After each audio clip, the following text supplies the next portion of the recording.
We all have a story, we all have a tale. Well, there's a place I've come to know well. Led by a man named Sty. He's full of stories, he is quite a guy. Sit around the campfire and hear him tell his tale.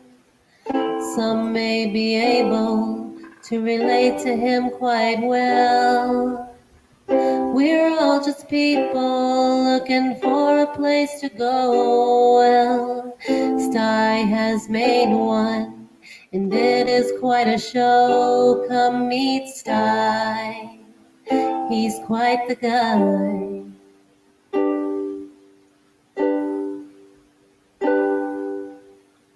If you're feeling lonely, come and make a friend. If you need a story, on Sty you can depend. His voice is soothing like a lullaby. Sometimes he brings a tear to my eye. Sit around the campfire and hear him tell his tale. Some may be able to relate to him quite well. We're all just people looking for a place to go. Well, Sty has made one, and it is quite a show. Come meet Sty, he's quite a guy.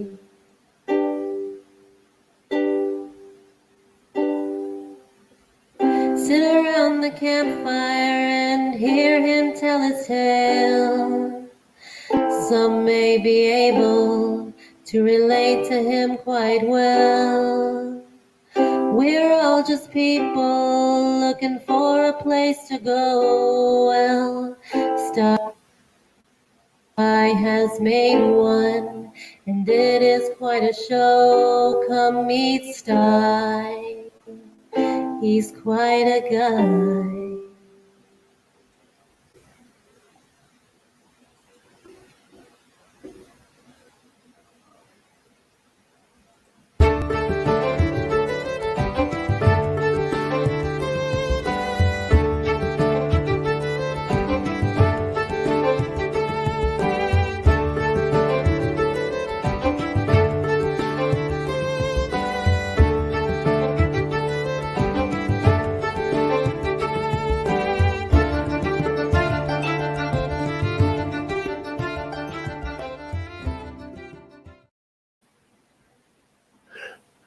Well, good evening, folks.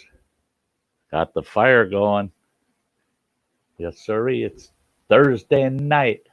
Look at all the folks we got already. We got 16 folks right from the get-go. I'm just getting my chat set up here, and I want to go down the list of who's been in the chat.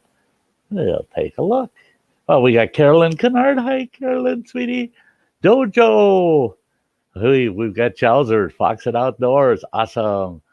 Kirk Whipper, Voyager Center. Tim, you have become such a regular. Thank you very much. Middle Music Maniac, always great to see you. Ruben Dietz, awesome. And we got Trail Trash Outdoors, another dependable. And Wandering Wiley, great to see you. Great to see you. Well, folks, yeah, it's another Thursday night. It's another Thursday night. Wandering Wiley is saying, just seen Sty on another channel and came over to check it out. I scrambled from that channel to get my stream going. It was quite the transition. Oh, and there's Suburban Florida Outdoors. I met her in that channel also. Thank you for coming over, folks. Thank you. Hey, folks, if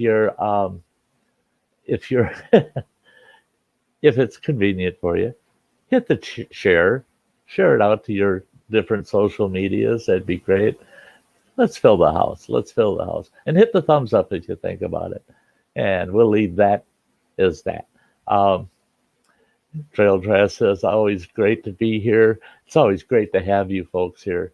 Hey, Mystic Bunny. Hello. Now that I know who you are. Oh, Mystic Bunny is another person I met just frequent. In fact, this is the first time I actually met her, but her hubby I'm going to bring up on the panel tonight. Hunt for Heat. Awesome to see you guys. Oh, great to see you. Mama Bear's backpack. Hello, Mama Bear. It's always awesome to see you. Yep, Mama Bear's in the house. Everybody gather around the campfire. We got plenty of wood. We'll just keep loading it on. Yeah, thanks, Dojo, reminding folks to hit that thumbs up. Yeah, what a great bunch. What a great bunch. And I can't say it. I can't say it often enough. It was that's Dojo. Sty. That I can't say, like I was saying, I can't say it enough. I've got the best audience on YouTube. I mean, I love my audience to death. You guys are awesome to me. I see Dutch Prepper had been in early. Hopefully Dutch Prepper will come back. Donald Morris, hi. A lot of great folks here to meet. All my regulars, I want you to look close at all of the newcomers that are coming in tonight. Many of them followed me over from the Adventures in the Heartland. And I'm going to kind of feature Adventures in the Heartland tonight. Great channel. They're generally in my neck of the woods. There may be about an 8-hour drive from me, but that's close enough. And hey, Tyler, good to see you. Good to see you, Tyler. Yeah, you guys are doing great with your videos on your 7-day challenge. Keep them coming. So I got something new to watch, man. Yeah, I was kind of jealous though, watching you guys' videos. Yeah, I miss the days of getting out and doing some winter camp, and maybe next winter I'll be up to it. Hey Chuck, good to see you. Running Water's in the house. I don't mean that I've got running water in the house. Running Water is in the house. For those of you that are new here, Running Water is my oldest son. Yeah. He's the very first moderator I've ever had on my channel also.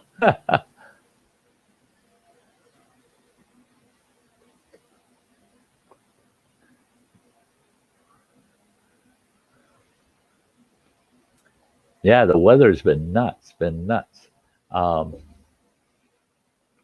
The worst part was being so close but so far away from you, Sty. Yeah, it was tough for me too, Tyler, because I knew you were just down there. A 2.5-hour drive, 3 hours maybe, and boom, I would have been right down there with you guys. Yeah, it would have been nice. Yeah, we're in the middle of a little mini blizzard right now where I'm at. 25 to 35 mile an hour winds and moderate snow. All the snow is horizontal. There ain't no snow falling. It's just blowing by. It's pounding on the picture window here like mad about an hour ago. I looked out there and I'm going, wow, that ain't good. I'll stay in. I'm glad I got a stream tonight. Hey, HIS, good to see ya. Good to see ya.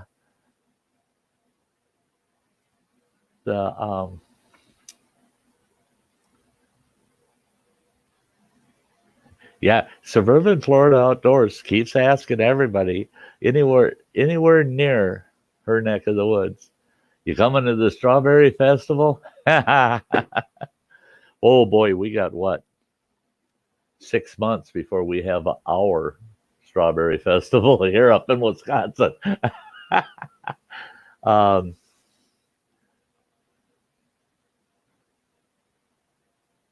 oh, you're not filming the build a trail trash? Okay,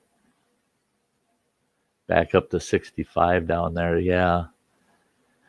Yeah, today is a cold day, but it's supposed to get over 50 by Sunday. So up here, so that's good. That's good. Um, Hey, Key, good to see you from the Detroit area. A lot of Michiganders, folks from Indiana, Ohio, Pennsylvania seem to show up, which is great. Plan on traveling through that area hopefully this summer. If not, it'll be the early part of the summer in 2021. Um,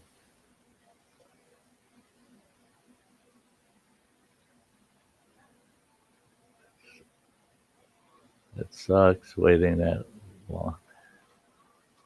Love our strawberries. Yeah. Hey, Kimberly, good to see you. Kimberly Ferris. Joe, awesome. Great to see you. I don't have any guests in the basement right now tonight. So, but I do have someone I want to bring up. He'll be available in about another 10 minutes or so. Um, oh, he doesn't like to be filmed. Yeah. Yeah. There's folks that just don't want to be filmed.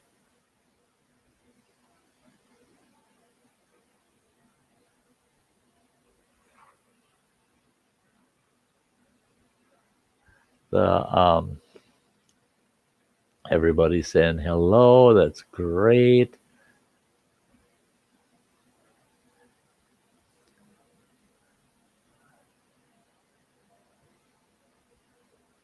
Oh, that'll be good to see some of that footage.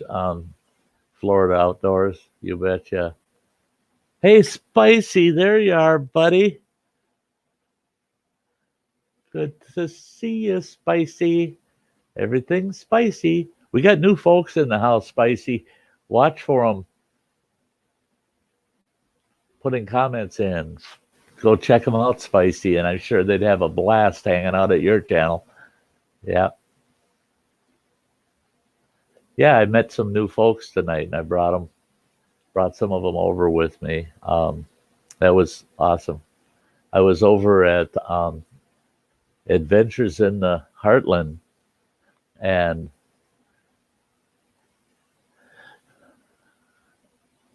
and John was just gracious and said, "Hey, yeah, hey everybody, I'm going over to Sty's. You gonna come over too?" So a bunch of folks followed over. It's neat.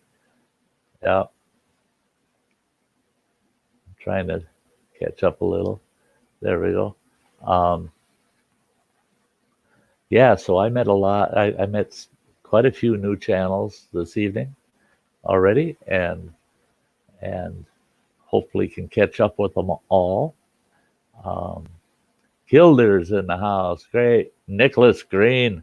There's my future traveler, fellow traveler. Like the shortcut story the other day. Yeah. Which one? It seems like people are squeezing stories out of me all the time. uh, Drug us over, kicking and screaming. Thanks, Wandering Wiley. I don't want to go. I don't want to go. The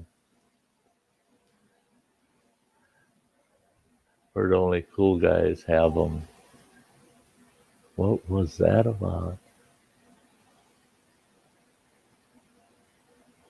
Huh.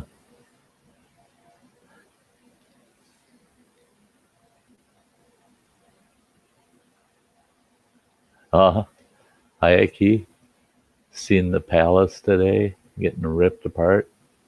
I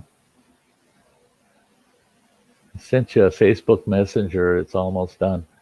Yeah, I saw that panel that you sent with the few people on it. Yeah, looking good. Looking good. I don't know what you're up to, but it's looking good. Oh, you liked the Sty Shack? The original Sty Shack? Yeah. Oh, Running Water says can't hang around middle of Iowa and insane high winds. Wind caused the power turbine to blow apart and debris hit nearby cell tower. Oh, that ain't good. That ain't good. You drive safe out there, buddy. Yeah, I expect you to get home this month. Yeah, yeah, my boy's out there driving in bad weather again. I think it follows him around the country. Um, he's up to it though. He's up to it. He's supposed to be home the middle of the month, so he's going to take me out for Chinese.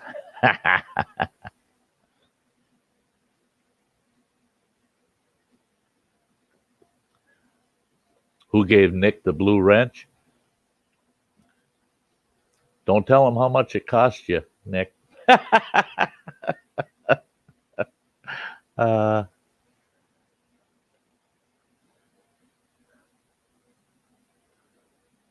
there you go, trail trash. If mine was the Sty Shack, then Cliff's would be the Sly Shack. There you go. I actually, um, I actually had a gal that wrote me basically a parody version of the Love Shack, but it was the Sty Shack. And I looked into it, looked into it, looked into it. There's no way that it can be published or even played without getting copyright struck on it because the owners of the rights say no way, not one bit. They would legally challenge it as a parody because they don't believe it's a parody. They believe that it's a copyright infringement. So old Sty could never afford that kind of legal battle. So my Sty Shack, Love Shack parody is a no-goer. Buddy Weiser, I have terminal case of bud virus. That's what happens when you got a case of bud. I hate to, but I have to run. I have a big storm moving in and I'm hearing thunder. So shutting down the computer just in case. They're saying it's a bad one, not happy. You stay safe, girl. You stay safe. It was awesome meeting you tonight. I know the kind of storms you're talking about. You told us about them over at the other stream. You take good care of yourself and stay safe. This wheel life, awesome. Hi. I'm good. I'm good. I'm good and happy tonight. I'm feeling good and happy tonight. Um,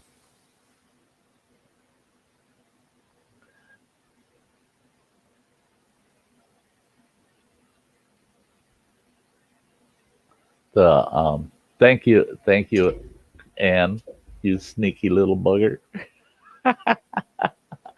Uh,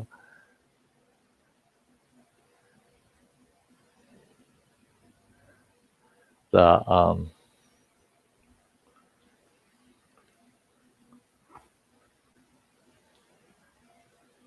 Oh well, I tell you, wheel life here. It's so nice to see you. It's so nice to see you.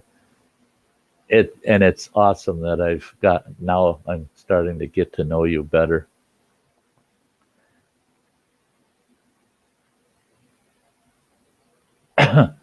Yeah, Tennessee got hit terrible. Oh my gosh,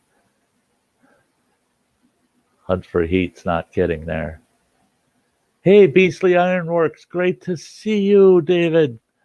Yeah, awesome.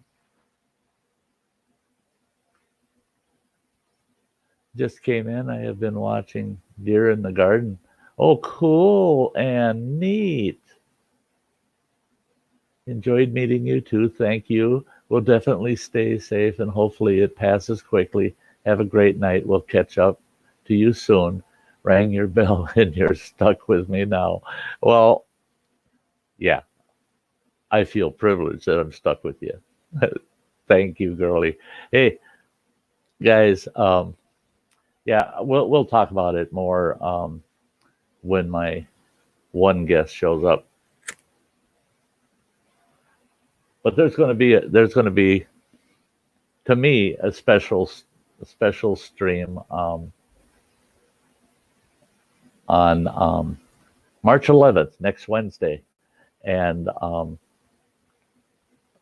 I've been invited as a oh yeah spicy. I just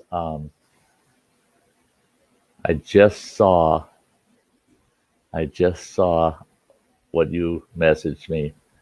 That's just too cool. That's too cool. Um,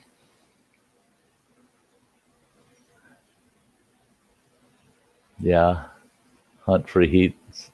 Um, well, metal music saying they're in the start of storms boiling up. Um, yeah, I'm kind of glad we're getting a mini blizzard um, instead of those bad storms. I thought it was just Nashville, but Cookville did too.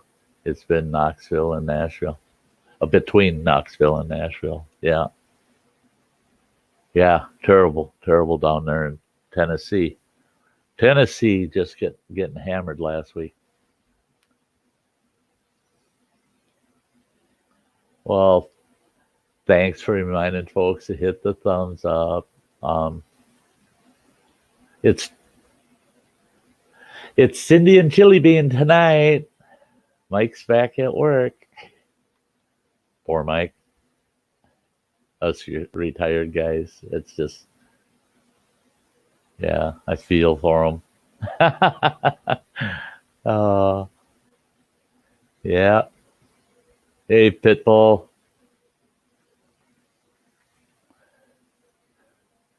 Killer Creations. 2K19. Hey, Sty, shout out from Appleton, Wisconsin. I love my fellow cheeseheads, you know that. David from Beastly Ironworks is saying, Tyler, so sorry, man. I did mean to call, but the wife had got me running ragged. Call you tonight. Life has its way with us. Yeah. Yeah. Tyler knows. Tyler knows. He Tyler works hard at communicating with certain people and he's said it many times. It's hard to stay in touch with someone sometimes just because life has its way with you.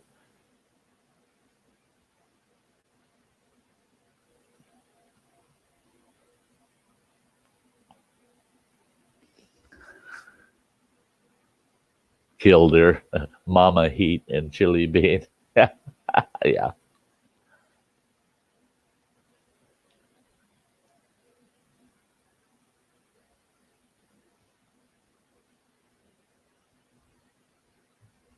Um, yeah. You saw his name and it reminded you, hey, Beasley.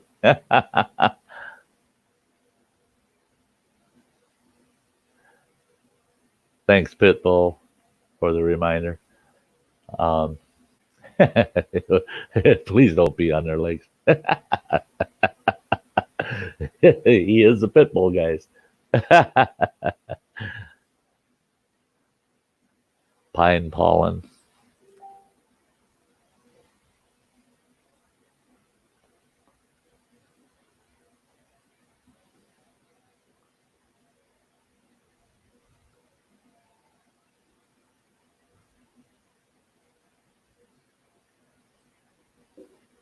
Yeah, I'm gonna.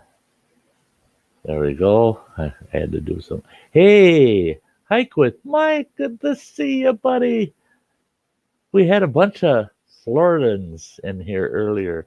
I'm attracting more and more folks from Florida. The they got some. bad storms brewing up there in Florida.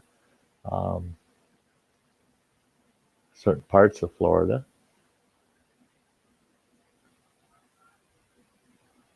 I got sirens out here constantly. We got this little mini blizzard going on, and they're having a lot of accidents out there right now. Hey guys, I've got a guest I'm going to bring up. This individual had me on his first StreamYard stream tonight. He was just testing it out, and it was a blast. It was a blast. I'm going to bring him up and introduce him to all of you. There you go. Hi, John. Hello, everybody. This is John from Adventures in the Heartland. Great channel, folks. I'd like to see his channel grow. I was busy today. I'm trying to catch up on his videos. He's got a lot of videos, and everything I've seen so far is very good, very good. And you wouldn't be wasting your time getting over there and following John. So how are you, John? I'm doing good. I'm getting some kind of feedback right now. Do you have, if you've got it on YouTube, you'll have to mute the YouTube. You just go to the YouTube and then mute it, and then it won't hear it over on StreamYard. You'll just hear everything on StreamYard.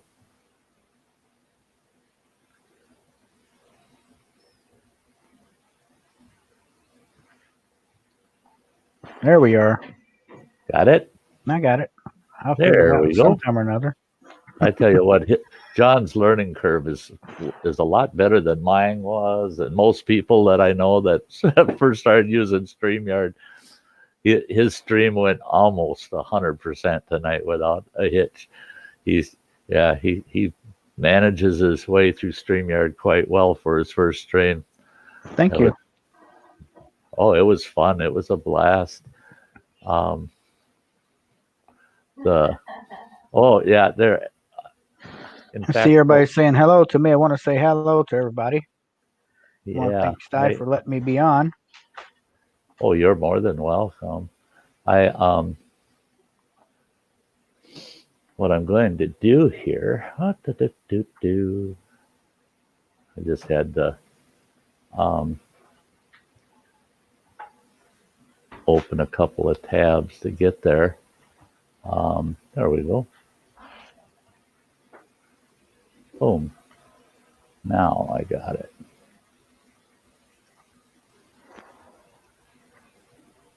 Oh, I'm good. Okay. Get my chat on this side back up. There we go.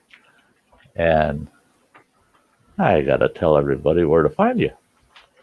That would be awesome. Thank you so much. You bet.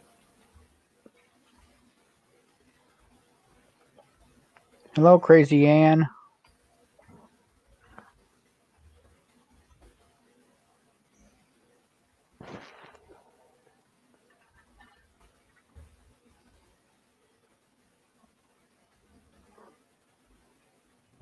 Okay. There we go.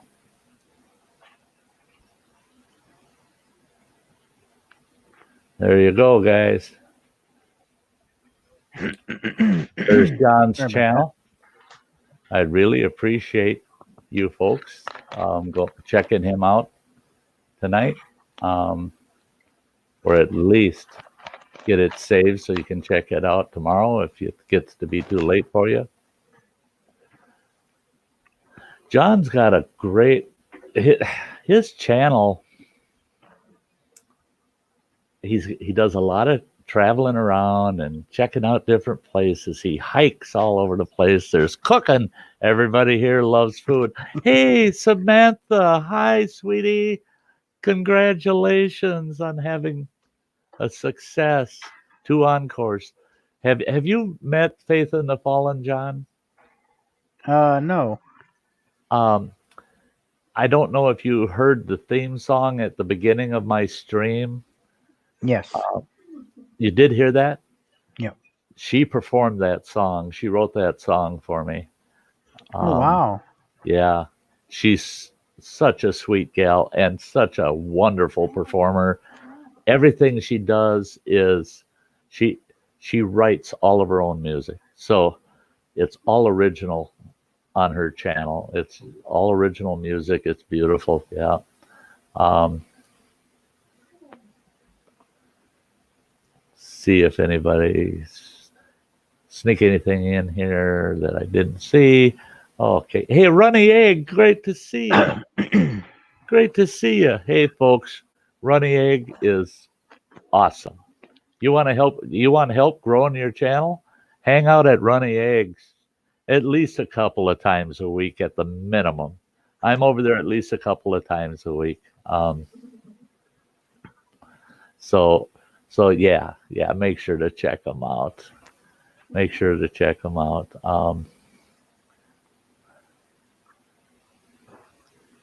Oh yeah. Sorry, Wandering Wiley.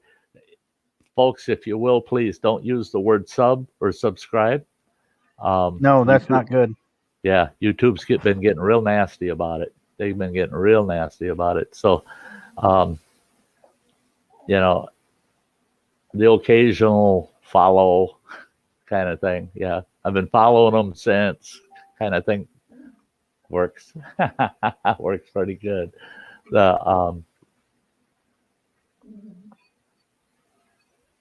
Well, sure you can, Dave. Once I got to recopy. I got to recopy the invite.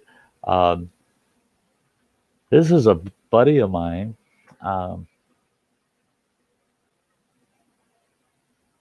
That wants to come up and visit with us, John.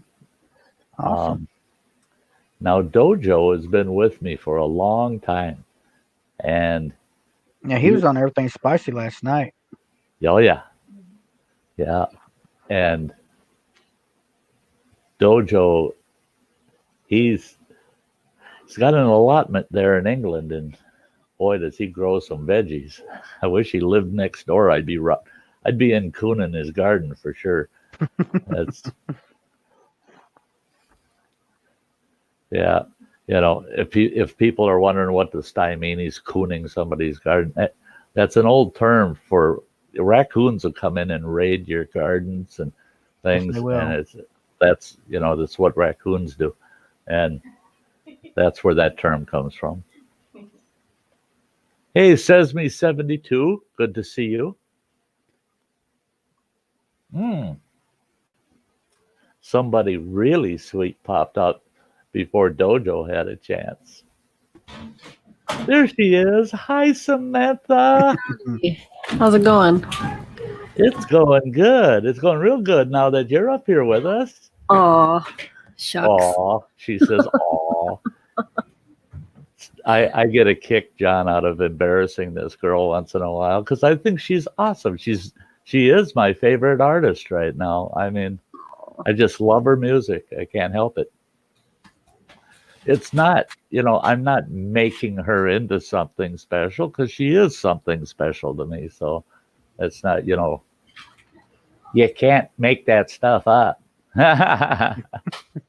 Oh, thank you. Oh, no, thank you.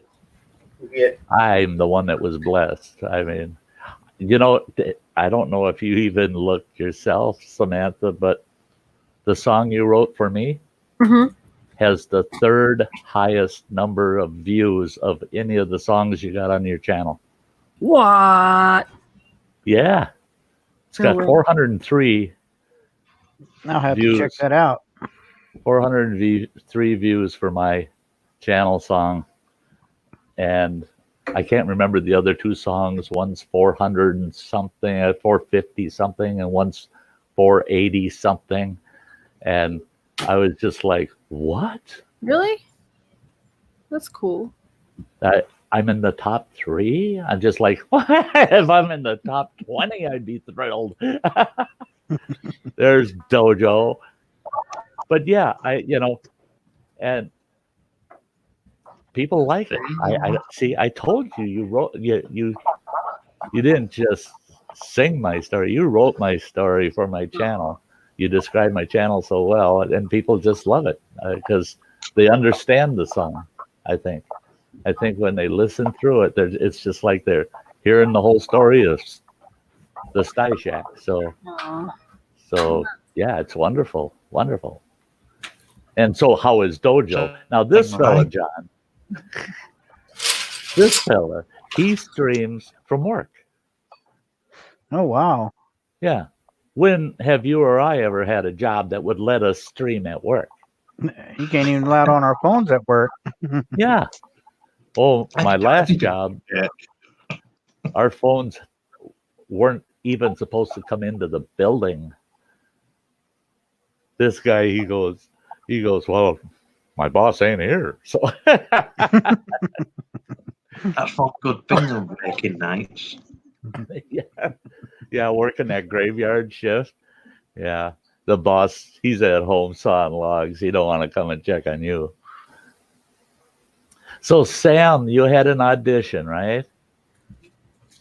Or not an audition, a gig, basically. Yeah, well, no, the guy saw my song on Facebook music group and invited me down, and yeah, so I came on in, and yeah. And you said that Good stuff.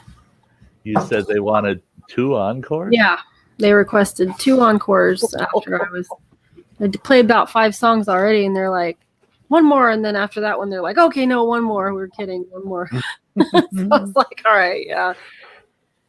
So you intended on 5, and they just kept racking them up. Yeah, I had a half-hour slot, so. Oh, boy. Yeah. Oh, wow. It was pretty cool. Well, good. Good for you. That is so good to hear. It'll probably be a regular thing weekly now, so. Really? Yeah. Oh, cool. That's awesome. I'm excited. And this next time, Jay's going to get up there because he talked to the guy while he was there and kind of let him know that he did music too. And right. Yeah, so.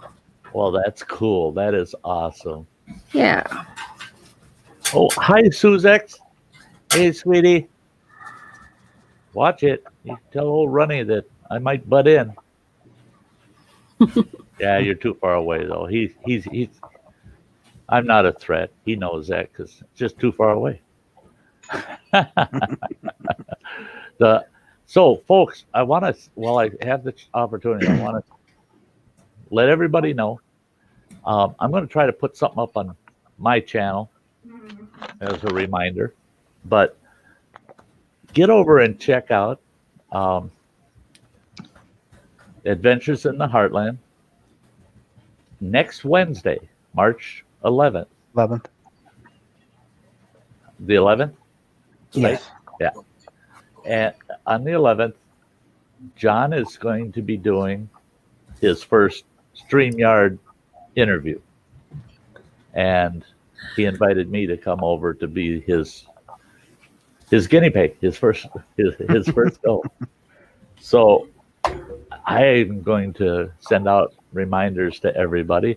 I'd like to have all my audience flood on over there next Wednesday evening. And are you going to do that about 7 p.m.? Be 7 p.m. Central. 7 p.m. Central, and have all my folks come on over. That's the time of evening I always do mine, so that kind of works out. But it would be great to see all you folks over there. Can you put? I don't sit on interviews often at all like that, so it'd be nice to have all you folks over there help support me and John, and I'd really like to see John get a good little jump start to his channel there. He's earning it. He's working hard. I'm sure Jan will probably be present too. AKA Mystic Bunny. Yeah. AKA Mystic Bunny. Now that I know who she is. There she is. She is. Hiding in the corner. Aww. So yeah, I would love to have all you folks come over and meet them, get to know them better.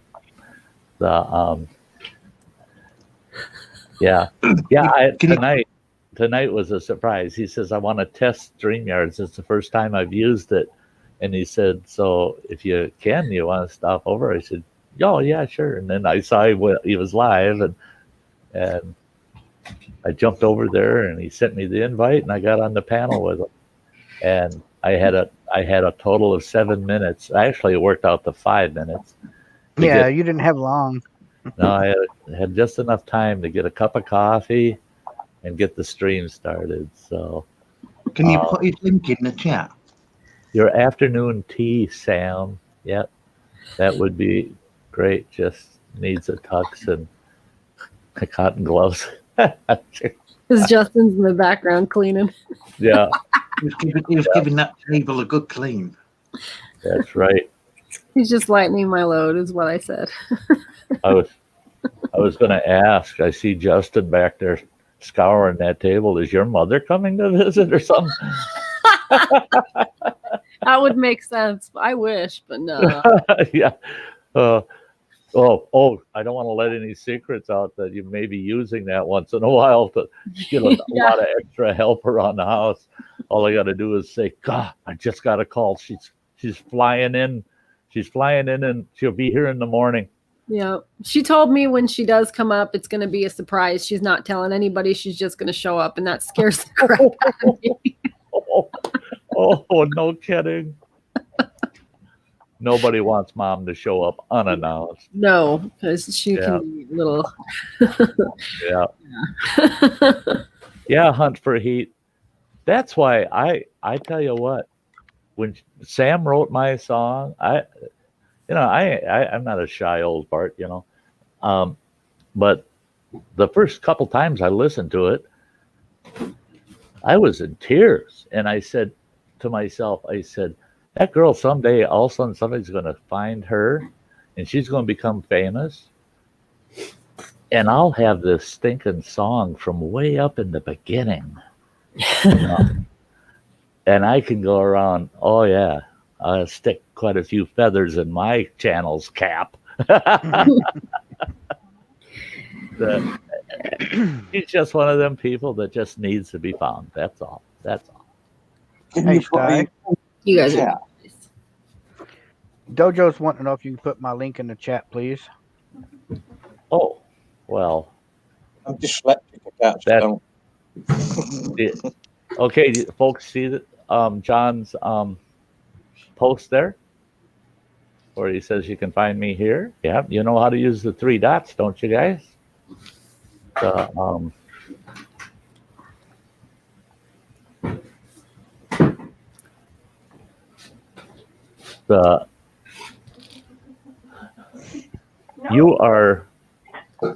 You have a wrench now, John. So, oh wow, thank you. So if you want to post your own, hey Lily, Gypsy Child, good to see you. Good to see you. That's another neat channel, Lily Gypsy Child. Oh my gosh, I just found her this evening, and she's got a nice channel too. She's got a really cool channel. Lizzie, and I so sorry, girl. You've been in there, and I get distracted. Hugs, Lizzie. Lizzie Ann, hugs.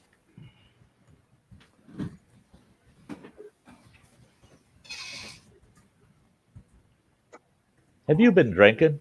You keep falling down. My Wi-Fi was playing up, so I've hooked it up to the Ethernet cable now. That's why I've moved stats.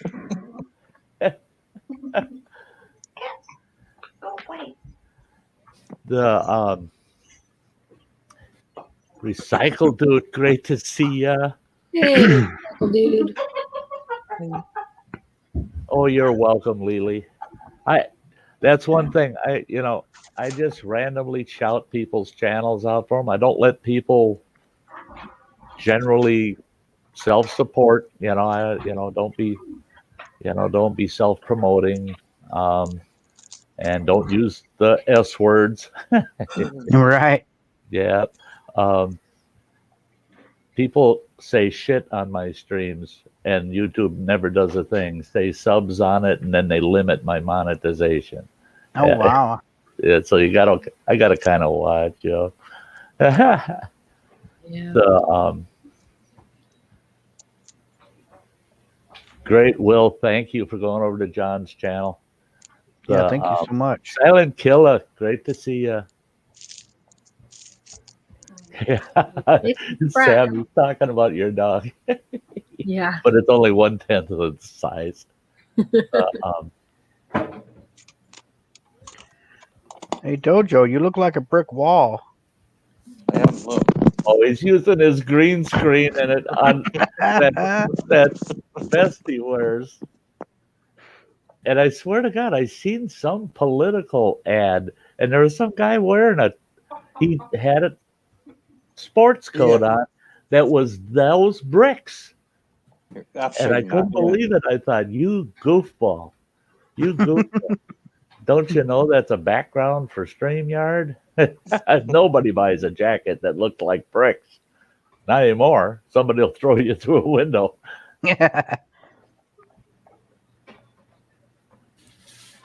Oh, Will. Yeah, I'm all out of kippers. I can't have any. Hey, Peppers in Kentucky Living. Great to see you. What's up, man?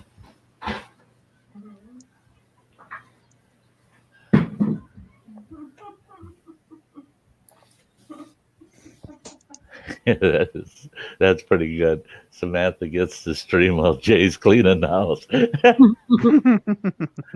Everybody likes to see a well-trained husband in the background. He doesn't have his own free will. Yeah, I don't ask. Oh, junkyard cooking. That is so kind of you. Thank you very much. Aw. Thank you, thank you, thank you, thank you. You guys are wonderful. You guys are wonderful. You know that every time you guys do that, that just helps support the content to the channel, and hopefully I'll accomplish the travels this coming year that I want to get in. It's going to be tough this year, you know. If I make the East Coast trip after Chicago, I'm going to have to get all my camping in on that trip because, man, a whole month of my summer is going to be wiped out between Chicago and going to Maine and coming back. I'll have a whole month of my summer wiped out. So, and then when I get back, I'll be living on bologna. So I'll have to be out in camp all the time, you know. Yeah, ain't nothing wrong with bologna. No, but if I stay out at camp, I can have bologna for one meal and fish for another, then bologna and then fish. Oh, Jason Spratt. Oh. Thank you. Thank you, Jason. Thank you very much. Oh, wow. Good to see you, Jason. Yeah, we got 41 folks in the house. That's great. Hey, Shalino Sanchez. Hello. It's been a while. Shalino. It's great to see you. Excuse me. Yep. Yeah. That's the thing, John. That's what John's like, trying to keep up with the chat and StreamYards, you know, to get used to StreamYards and trying to keep up with the chat. Yeah, Yep. Don't feel bad. I've got 99. This is my 99th. Oh no. Well, this is between Around the Campfire and Sty Story Sundays. There's 90. This is the 99th stream. But then I've got about 6 or 8 that were just random streams on top of that. So I broke the 100 times I've streamed on StreamYard now. So if I screw up, it's all my fault. It's all my fault. Yeah. Yeah, Sam just loves animals. And she was just sitting there saying, aw. That's the thing is at this point, I'll be planning from this point forward that the spring of 2021, Sty will not be living in a fixed location anymore. I will be on the road, living on the road for the rest of my old days. And I hope there are many, because there's a lot of places I want to visit. That's what my dad's doing. He just bought a new RV and he's driving it up here from Oregon there. And Really? he's gonna live in his RV and come spend more time with his kids and the grandkids. Well, that's neat. That's neat. That's Hey, pretty- Sty, the wife sir. said she's going to have to come up there and try your chaga tea. Oh, hey. You need to email me your address, buddy. Okay. Yeah. You may not have to travel to get just a taste of it. Because we do a lot of mushroom hunting and stuff like that as well. Right. And you folks are just, it's very marginal when you get down below the Great Lakes. There's folks that find it, but it's not in large quantity. And I'm thinking I'm going to get some late season chaga if the weather keeps warming up like it is. I might be able to get out and get some chaga while it's still prime. I'm hoping. I got my fingers crossed. My stomping grounds still got 4 feet of snow on the roads. Oh, wow. Yeah. I talked to a guy this morning, and he said he was up there, and he's got a big F-350 with a big lift kit in it, and he's got 32s, I think, for tires. He said he pulls up to it, and it's halfway up the grill of his truck. He says, wow. I can't go any further. He says the snow's way too deep yet. Yeah, Kipper, congratulations on your 100th plus. Oh, that's the number of streams, guys. That's not my age.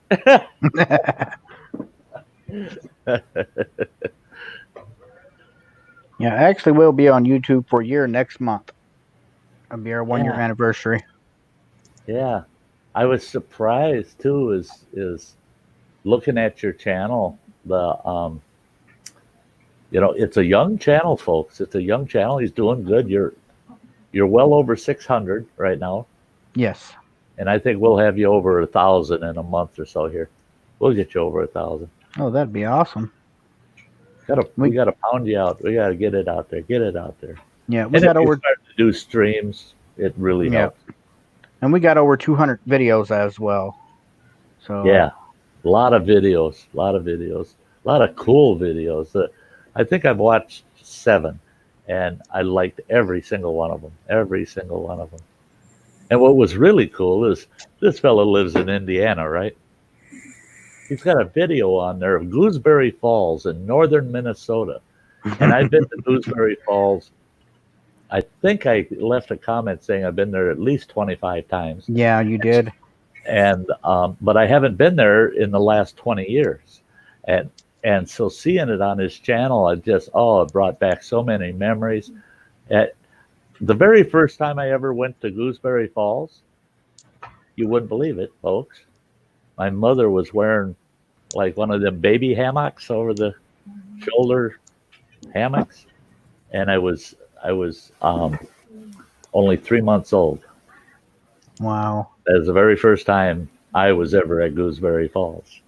My dad he was a munitions sergeant for the Civilian Conservation Corps back in the early 40s.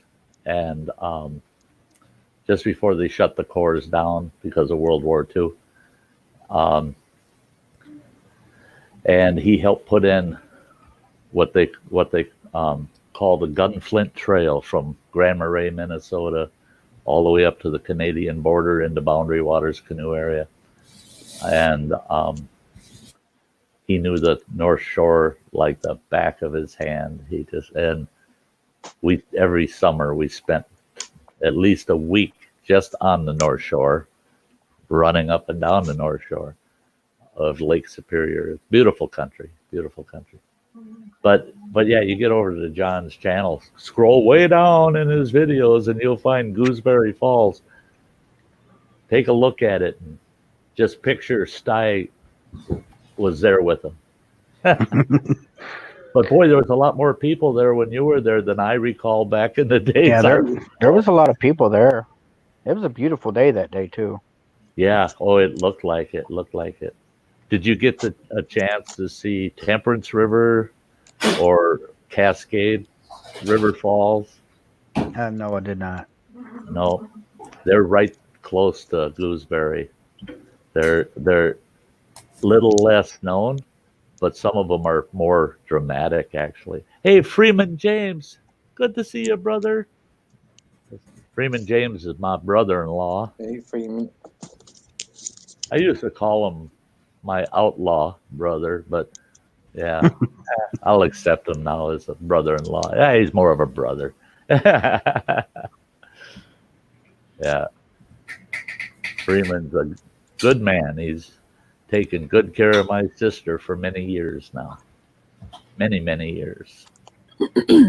For crying out loud. You guys, it's been over 40 years, hasn't it, James? If my sister put up with you for 40 years, I guess we'll accept you.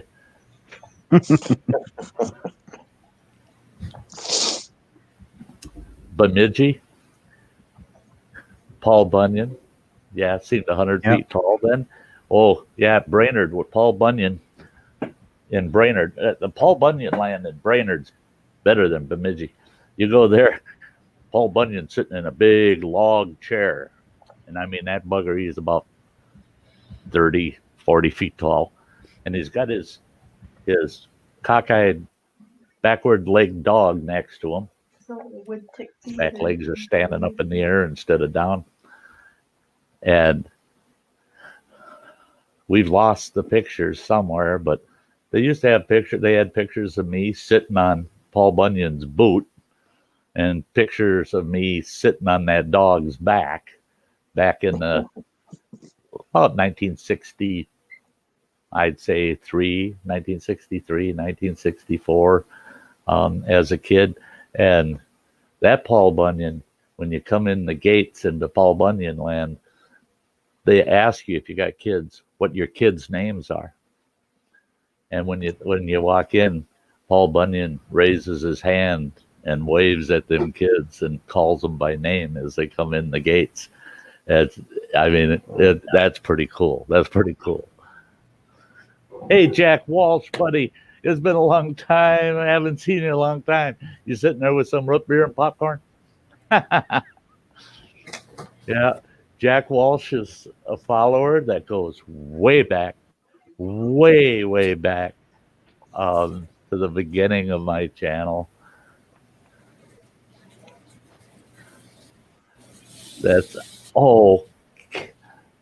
Carolyn, you don't have to do that to say good night, sweetie. Oh, gosh, I'd rather have you spend that on yourself. Get yourself something special. God, you're such a sweetheart. Carolyn Kennard's another one. Anybody that doesn't know Carolyn, you got to get to know her. I mean, she's the strongest, sweetest, most loving person you could ever meet. I kid you not. I kid you not. And you have a very good night, Carolyn. I hope you sleep well and have a good day tomorrow. Alaska, this is real life. That's where I live. It's only like 2:00 in the afternoon there. Oh, it's 5. It's 5. It's still sunny. 5. It's kind of nuts. I'm trying to exaggerate, but yeah. Oh, that's cool, Jason Spratt. Yeah, that's awesome. I love it. I love the ukulele. Yeah, I was so thrilled when she got that uke. I was just like, that is so Samantha. That uke is awesome. I need to brush up on my strumming patterns, but it works. Yeah, it works. Okay, you have a good night, James Rohrbeck. Teresa, I didn't see you sneak in either. Sorry, girl. Mwah.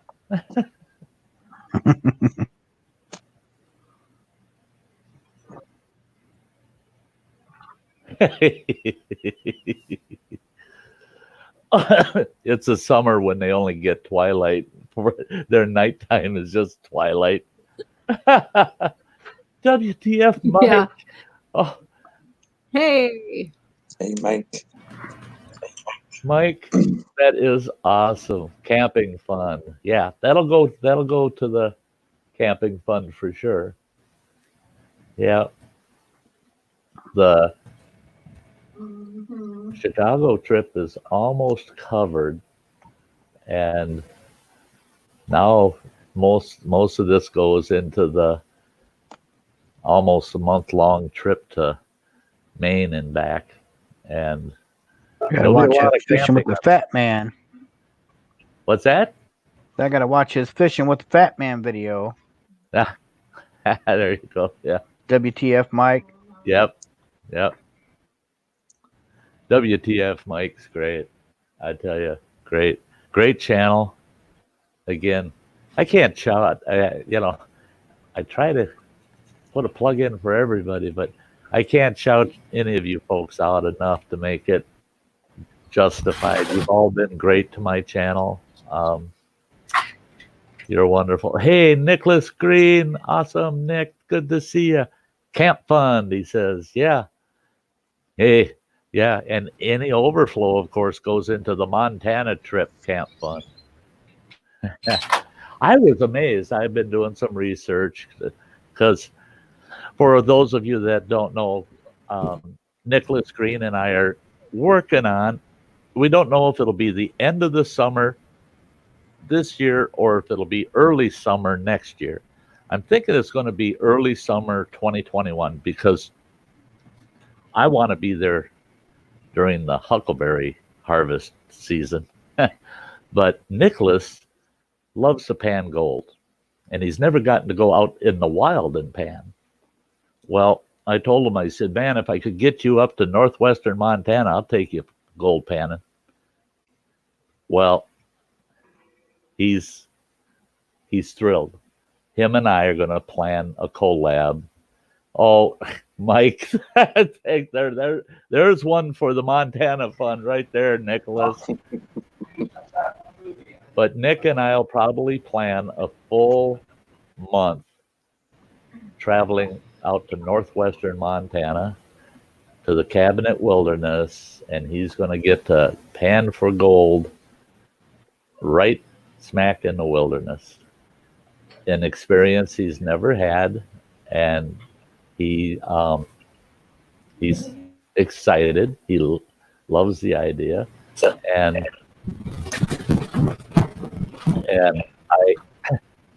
I love the idea. LOL, it's for sure we're going, he says.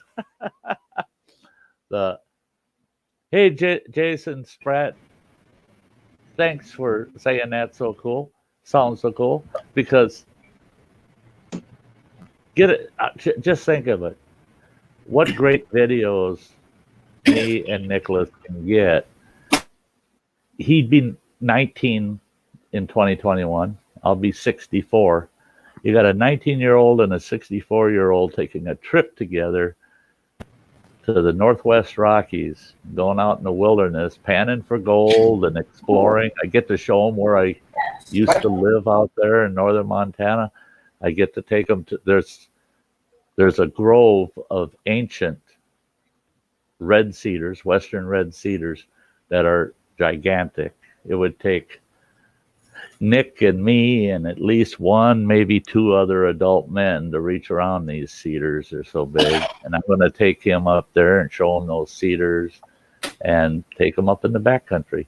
And I think the video work is going to be absolutely awesome to see this young man get out there and experience the real rugged outdoors and be able to do it comfortably, because we'll have the adventure trailer. I'm by then I will have it modified, and I'll have double Murphy beds that drop down, and we'll live in that trailer for a month. I'll sleep under it. Huh? I said I'll go and sleep under it. Oh yeah. Well, there's the floor, you know. Yeah, I can't wait to get my trailer work this spring. I'm going to be doing a lot of work on that trailer. Should be interesting. Good night, Lorelei. That's what Kildare just said. Hell with Nicholas. I want to go. See, that's it. It's everybody. God dang it, Nicholas. Maybe I shouldn't have said nothing. We'll end up with a caravan of people heading out there. And that's how I moved out there. When I moved to Montana in 1984, we had a caravan of 5 families and 7 vehicles, of which those 7, well, actually it was 8 vehicles if you count the semi-truck that was pulling all of our 5 families worth of belongings. Wow. And every vehicle had either had a tent camper or a hard shell camper or a trailer full of stuff behind it. And we headed from Minneapolis and took off for northwestern Montana onto a barren 80 acres. All it had was about a 4-acre meadow in the center of that 80 acres. And we pulled in there, circled our wagons, and first job in order was to cut a pole that was about 40 feet tall, and a big 5x8 American flag went up on that pole. We claimed that piece of ground. That was one of the worst ideas we ever had. We had guys from the neighboring community showing up at our place with guns. Oh, wow. What kind of freaks are you? You know, they want, you're not from California, are you? No, guys, calm down. We're just glad to be here and patriotic. You know, you hang a flag outside your front door. This is our front door. We live out in the open here.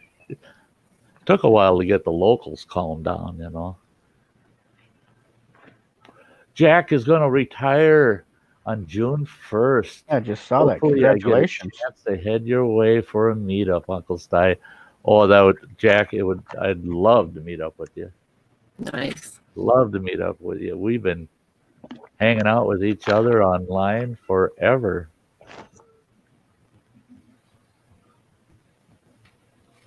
I'll be back in Tree hugging videos with Nicholas and you, Sty. No, yeah, right. Yeah, tree hugging, yeah. Well, at Ross Creek Cedars, yeah, Style hugged the trees. I got it every time I've ever been in Ross Creek Cedars. I've had to go up to one of them big trees and just hang on it.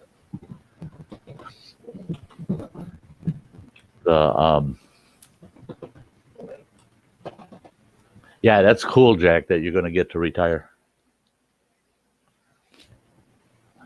You know, there's times I miss working. Having the extra cash from working is pretty nice. But I tell you what, I know. No, just the ease of being retired tells me that it wasn't enough money. They'd have to pay me triple that to get me to go back to work. I tell you what, I'd rather spend 8 hours of free time out in the woods than 8 hours of paid time back at work. Right. That's the way I am too. Yeah. We're back to the bologna thing, you know. I'd rather eat bologna than go back to work and eat steak all the time. You know what bologna is, don't you, Sty? It's a hot dog pancake. True. That's true. If we ran out of bologna when I was a kid, I'd go to school, take my sandwiches out of my lunch bag, lift the top slice of bread up, and there's 2 hot dogs split in half with Miracle Whip. It's And I tell my mom, "What's with the hot dogs?" She says, "It's just nothing but a bologna sandwich." She said, "It's just sticks of bologna." She said, "That's it. It's still a bologna sandwich." She said, "In two hot dogs, you got two pieces of bologna on each sandwich. So quit complaining."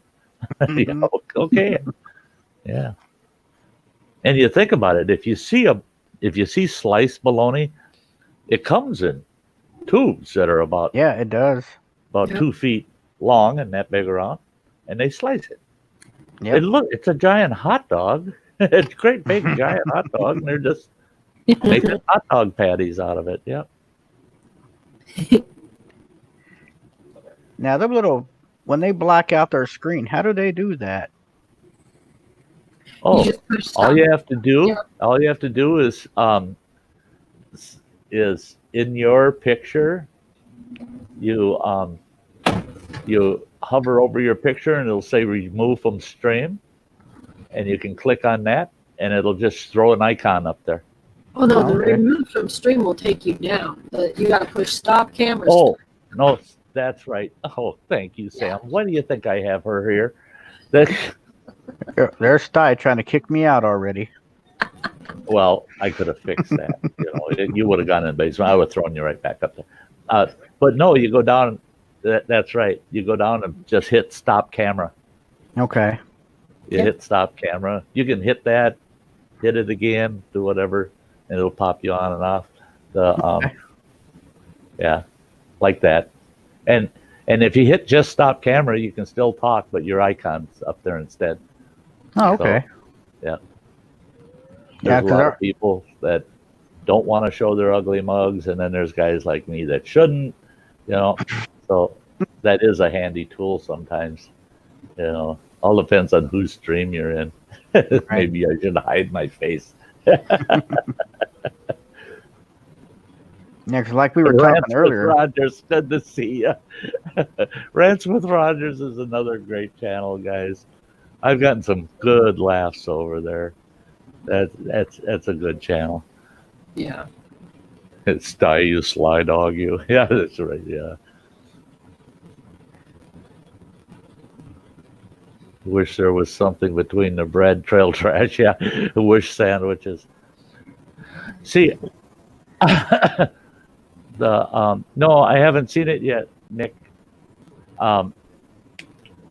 Every sandwich I have, majority of the time, is a jam sandwich, and people think that's jelly, and it's not. It's just two slices of bread, and you open the fridge, and you just jam anything you can find in the fridge between those two slices of bread. So most of my sandwiches are jam sandwiches because I haven't a clue what can go in them until I open the fridge. So I thought you were talking about the good jam that you make, because we make jellies and jams and stuff like that too. Oh yeah.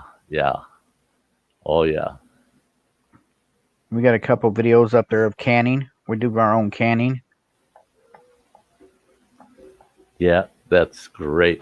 That's it, folks. You get over to Adventures in the Heartland, and like I told you, you're going to see videos galore. I mean, it's hard to narrow them down because there's such a good variety of stuff, and some of the cooking. You and Jan are going to kill me. You'll find out, John, hanging out here. You want to torture Sty? Start talking about food. I love food with a passion. And then I'm scanning your videos and I'm going, oh, food video. Oh, there's another food video. And I'm like, oh, geez. I can't wait till we get to do our homemade cinnamon rolls. Oh, that'll be good. Yeah. Yeah, I haven't made homemade cinnamon rolls in years. And I've been tempted quite a few times, but with just me here, oh my God. Yeah, and I don't like things to go to waste, so I'll sit, and I don't like things that have gone old or stale either, so I got to eat it all at once, Yeah, because each batch makes 2 dozen. Yeah, there you go. That's not good for Sty and his diabetes, I'm trying to stay off of the insulin. I got diabetes too, so Oh, it's do not ya? good for me either. Yep. Yep, I'm fortunate. I was at my peak. I was taking over 300 units of insulin a day, Oh wow. and today I'm 100% insulin free. I've been 100% insulin free for, oh lordy, it'd be about 14 months now. Oh, that's good. Congratulations. Yeah. This is the second time I ended up insulin free. I ended up back on insulin right after my heart attack. Okay. I didn't realize how bad my sugars were getting before the heart attack. Yay, Hey, Sherry. howdy. Sherry, good to meet you.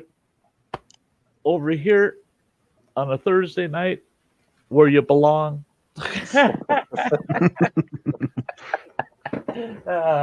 Yeah, yeah. Sherry's our sweetheart from Texas.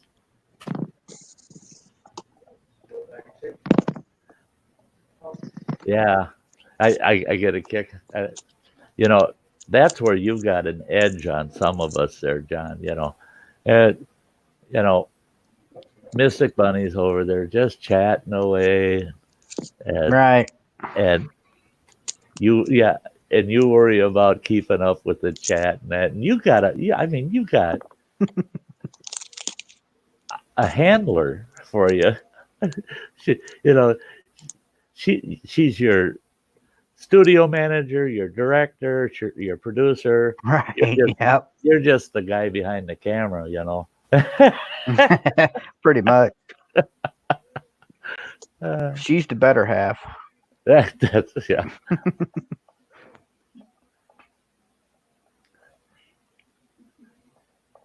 Yeah, like we were talking about earlier, I'm thinking of making our logo out of the stickers from our logo. Yeah. Yeah. Absolutely. I mean, it's already round, so Yeah. I Absolutely. think it would look nice. Yeah.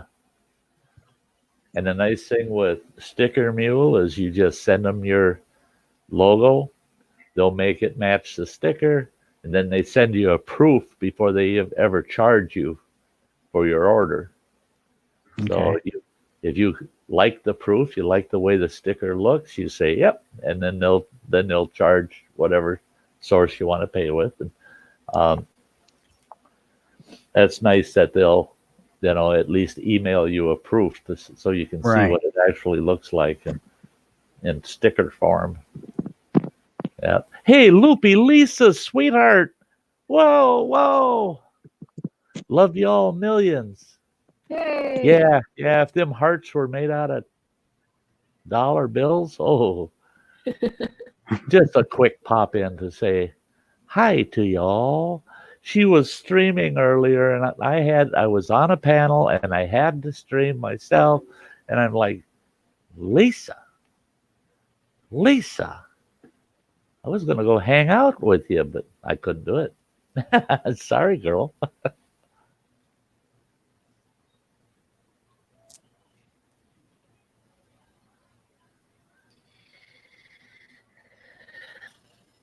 Indigenous outdoorsman, great to see you. Sardines and olive oil, Sty, great for heart. Sardines are awesome. Nutritionally complete. I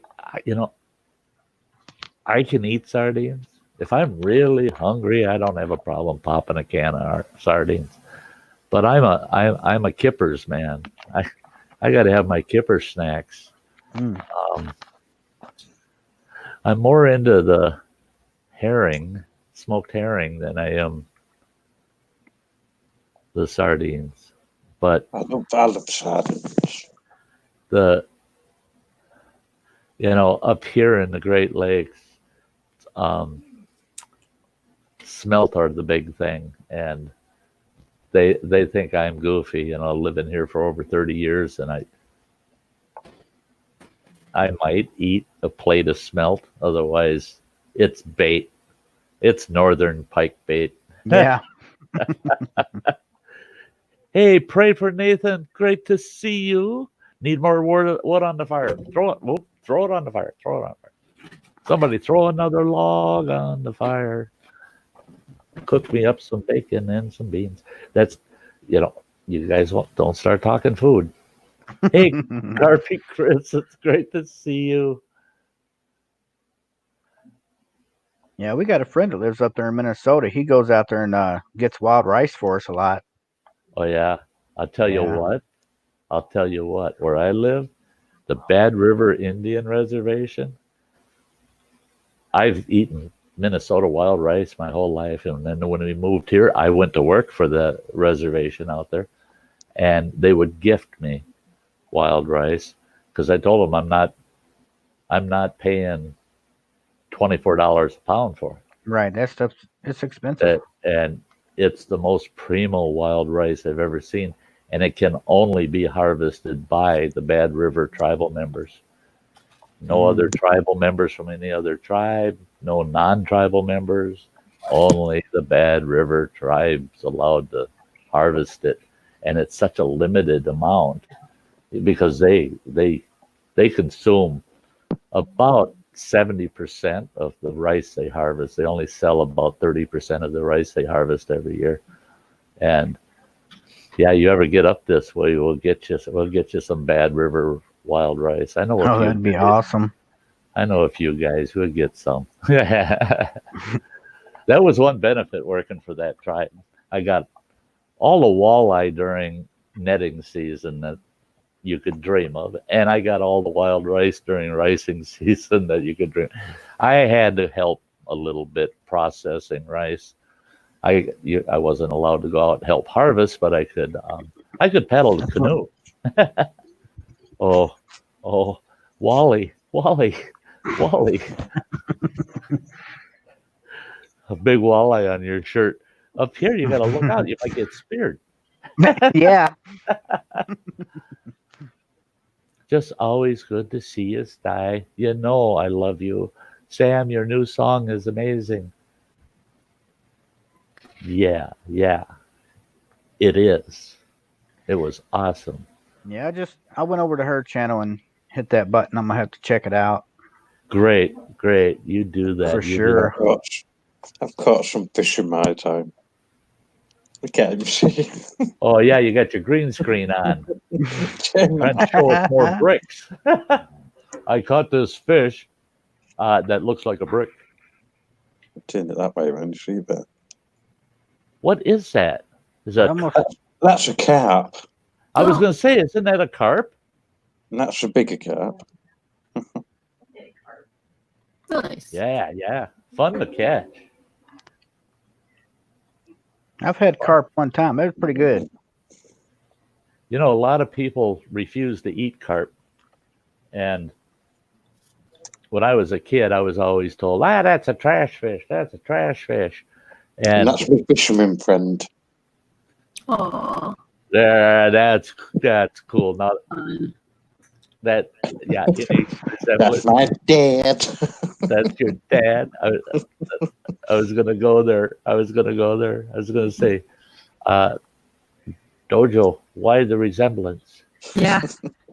Are you playing with that Photoshop stuff again? Trying to show us what you're gonna look like 20, 25 years from now? Just say, look at your parents, that's what you look like, isn't it? I'm like, I like that picture though. He looks happy. He's always happy. That's good. That's all he does. He's a retired man and he goes fishing every day. You know, an old friend of mine, he used to go to the same fishing camp every summer. He had his own business, and so he'd take a month off and go to fishing camp. And that fishing camp was up in Canada. He decided to retire, and the owners of that fishing camp asked him, they said, you know these lakes better than our own guides now. You've been doing this for 40 years. They said, why don't you move up here and become a guide? And he said, I think I'll do that. And they set it up. So he had a cottage of his own at the lodge and everything. And he'd come up early spring and stay all fishing season and go home in the winter. He went up there his very first season, and his fourth trip out with clients was awesome. Every client, I mean, they're all taking pictures with him. They're so proud of the fish they caught. They said, this guy's the best guide that you've ever had here, blah, blah, blah. And they had this huge fish fry their last night there, and they said they never saw him so happy. He went to his cottage, called it a night. He didn't get up in the morning. Oh, dear. Yeah. Wow. And they said the old fool had a big smile on his face when they found him. He's laying in bed with a big ass grin on his face. And I said, yeah, that's the way he was. That was what, you know, if it had to do with fish and he died, he'd have a big smile on his face. Yeah. And everybody thought it was so tragic. I said, no, man, oh man. He died where he wanted to be, you know. That was so cool. That was so cool that it went that way for him. And then he went to sleep like that with a smile on his face, crying out. Died an happy man. Yeah.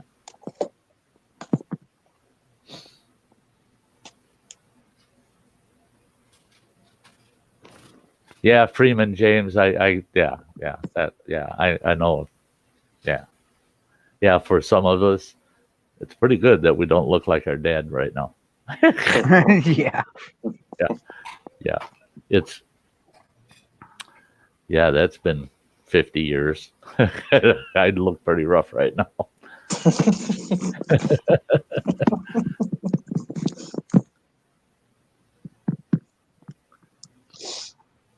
He doesn't look bad for his age. He's 76. He's 76. 76, yeah. Yeah, he looks good. He looks good. Speaking of dads, mine sent me a picture of him in his RV the other day. That's my dad. Oh, wow. Look at that. Look, yeah, shit, he can grin on his face. I know. Yeah, me and my RV. There's a song. Doing his side. There's a song for you, Sam. Me and my RV. Yeah, he's like on the road. I'm like, oh yay. Yeah, he's showing off. Luffy Lisa. Here it is. Dive on in, girl. I damn near buzzed it into a nice half moon arch, you know, because it's kind of wild nowadays. I got the clippers and I'm like, yeah, I just can't do it. There's no way. Can't part with it. Hey, Kevin, Callan's in the house. Great to see you, Kevin. Hey. Checking in while traveling again. Hope all is well. Go mask. I tell you what, Casey, happy camper.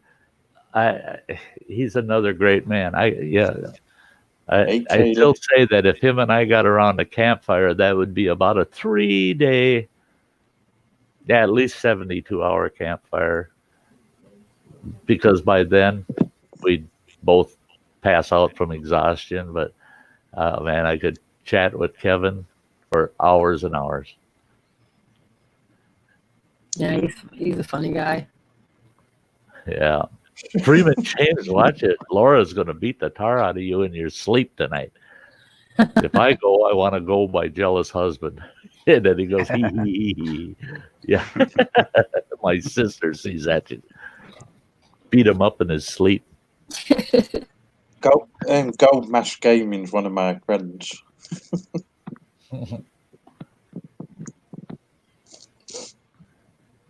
Okay, Jack. Later, Jack. Later, Jack.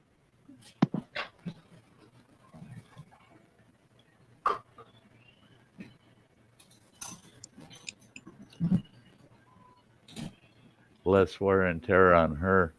Yeah. She wouldn't know what to do if something happened to you, James. she's so busy keeping an eye on you all day long that if you were gone, she'd go, now what do I do? I mean, I never had time to do anything else but keep an eye on James. I think it's so cool that you have a family member that comes into your streams and chats. That's very seldom seen nowadays. Yeah, I got Freeman James and I got Running Water. They both come over and hang out. That's one good thing my family don't know I'm on YouTube. They just don't really give Don't us let them know. Yeah. Gold Mask Gaming. Honestly, DNA test came back positive. But he's saying I'm his dad. Oh, funny. I see John figured out the stop camera. Yep, that's a cool icon. Isn't it? Yeah. I love that icon. And he was saying he should have stickers made of that. Yeah, I totally agree. I finally got mine done with my new logo. Oh, you did? That's the one you have? Yeah. Yeah. That's awesome. Yeah. Oh, yeah. Yeah. Duh. Yeah. Oh, hey, I got to let everybody know. We still got 30-some people in the house. If anybody wants stickers, I've got only one rule. You have to email me your address. Don't messenger it to me. Don't send it to me on Twitter or Instagram or any other thing. You know, if you want to mail me and you have a good return address on it, fine, that would work. But otherwise, the only way I can get you a sticker is if you email me. Because I found that some people I don't know what happened. There's 3 people that haven't gotten my letters that went out. And I'll let you know I've got mine. Good. Yeah, I know you showed it off. You said, where the heck were you, on Spicy's? You showed that off or something? I can't remember. I'll let you know. Yeah, I can't. You said, oh, and I got this special mail.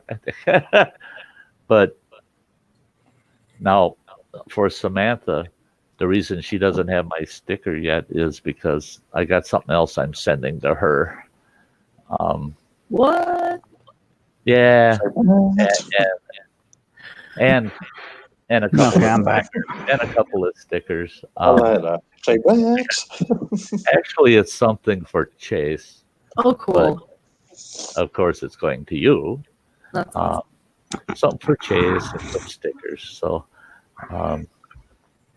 and I lost a couple of addresses that had been, I think they were sent by messenger, but I've gone to everybody I follow on Facebook and went through all the message history on everybody. I can't find any addresses at all.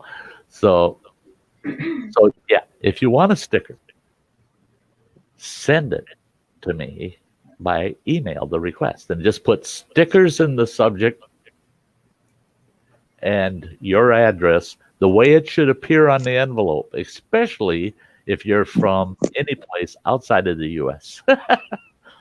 Those addresses really screw me up. Oh, yeah, they do me too. I'm not going to say whose address it was.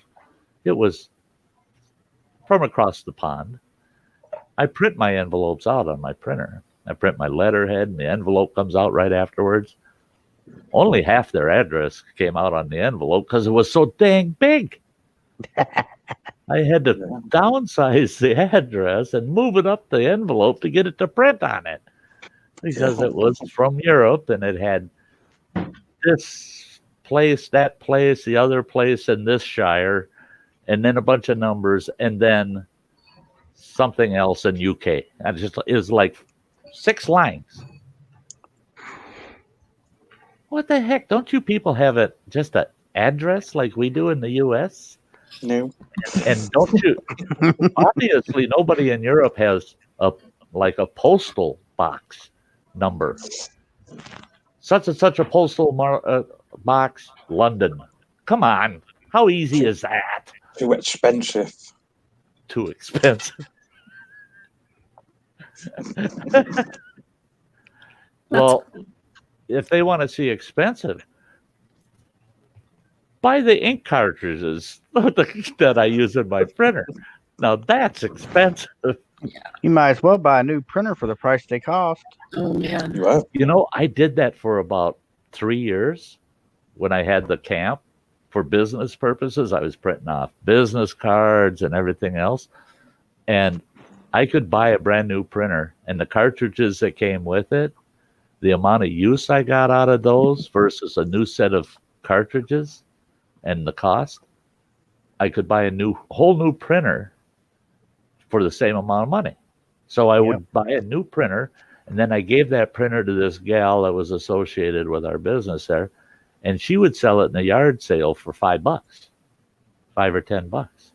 So that gave her a few extra dollars, but it wasn't costing me any more to print than it would have if I would have been buying cartridges.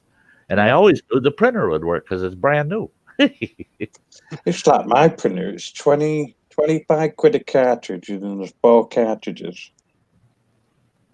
And it's cheaper for me to just go and buy a new one. Oh, wow. Night, Lisa. Sweet dreams. Oh, yeah. It's 80 Good quid for night, 60 quid for a new Lisa, printer. sweetie. Mwah.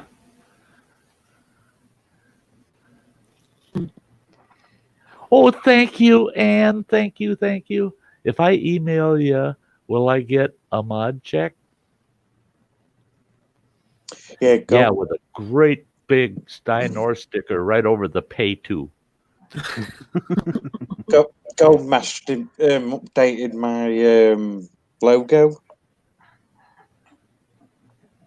I've put it on, see if you can see any difference to it. See if it'll do it. Let me do it. Let me change it. Let me change this. Get rid Hi, of that. Mary Jones. Get off that. Get off Arcade. Hi. Mary Jones, that's my sister. That's your sister? Yes, sir. Awesome. What Sam was talking about. It's cool that certain people have family that come in and they hang out. That is awesome, John. That's good to know. Well, it's great to meet you again, Mary, because I saw you over at John's stream. But welcome to the Sty Shack. Yeah, we're outside the Sty Shack with a fire going. That's what Goldmask did to my picture. Look, Oh, that's cool. What? he put a gold mask on it. Yeah, that's funny. Wait a minute. That people keep messing with people's pictures. Wow, that's crazy. That's yeah. Gold mask, of course, saying love that picture. I gotta go check out Hey, old Cheesehead grumpy Chris. Cheesehead. I still got your 401k out in my truck. I said to him, "Oh, can you chillabate with my picture of me and make it a little bit more?" And he stuck a gold mask on it. That's funny. Oh, hey, Kevin, Casey, happy camper. That is a good idea. See, you probably weren't here when I was talking about it. Nicholas Green and I want to do a series of him and I, and I don't know, with a title something like The Young and Old in the Outdoors. He's 18, I'm 63, and the two perspectives of the outdoors, the current generation and I'll say one generation back. It's a couple, but to get all that division of the years and bring it all together, he can enlighten me on what it's like to be 18 nowadays and have an interest in the outdoors. And, it's a lot different than it was when I was 18. I mean, we didn't have all the gear and we didn't have YouTube. We didn't have anybody that could coach us or help us or anything of that sort. So my experiences at 18 compared to him at 18, dramatically different. So we want to do a series. Yeah, she said, and the real old. The young and the real old. Thanks, Cheese. He's so supportive. He's so supported. My dad's still old school. He won't have any technology. Yeah, Casey Campfire. That's the whole point. It has changed, but has it? Exactly. Those are the questions. That's what's going to be enlightening about it is we're going to share things from my past and compared to things he's doing today, and a lot of material things have changed, and the outdoors itself has changed. The outdoors itself. I mean, when I was growing up, there was fewer public accesses than there are today. There was a lot of, as far as like the state park systems, the federal park, the Forest Service accesses and everything they have today, a lot of those, there was a lot in place, but there's a lot more than there used to be.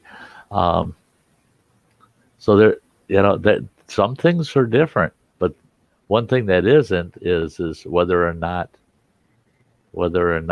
you want to be out there and experience the outdoors.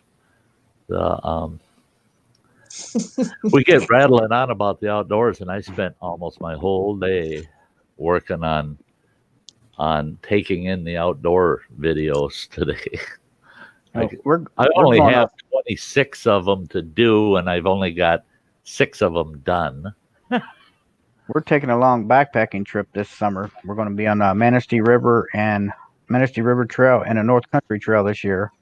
Oh, you're going to do North Country on the Michigan side? Yes. That North Country Trail goes all the way through Wisconsin and Minnesota. Yeah, it's like a 4,000-mile trail. Yeah, I've hiked a couple of segments in Wisconsin. I want to do the Ice Age Trail too, through Wisconsin. We just got to do sections. There ain't no way we could do the whole thing. Yeah, I mean, through hikers, they're for old retired guys or young people. that are just fresh out of college and they want to do something, a great adventure before they do something else, because through hiking is just way too much. What are you laughing about, Dojo? It's what he's saying in the chat, Elliot. Buddy Wise. He wants his allowance, man. Pay up. That's funny. Is there some way I can put a picture of me where people can see it when I come in the channel like everyone else's? Yeah. Actually, you can do that.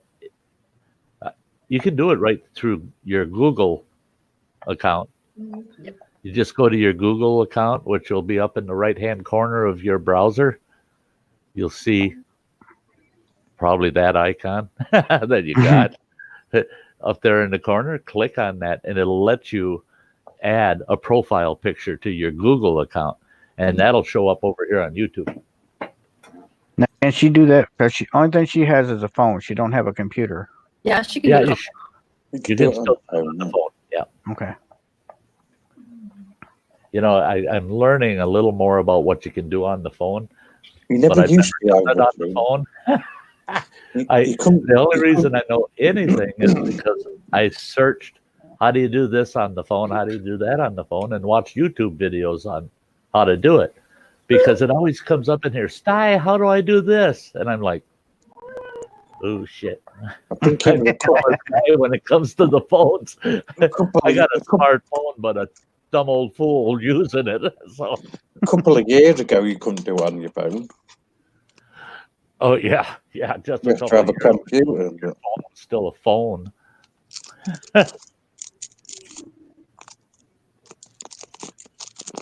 I don't know why they even call them phones anymore. But no, Yeah, they're Because pocket computers. you'd be yeah, able the to cook. pocket computer, that's all it is. Yeah. Because I said to me dad, time of mid age, you'd be able to cook your meal in it.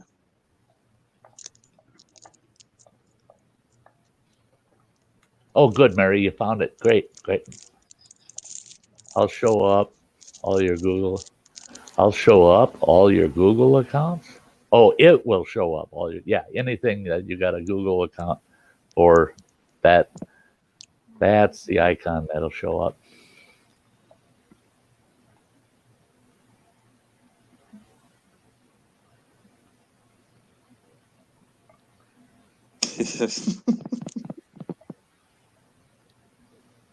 Here we go. Sounds like super grilled cheese sandwich. Yeah.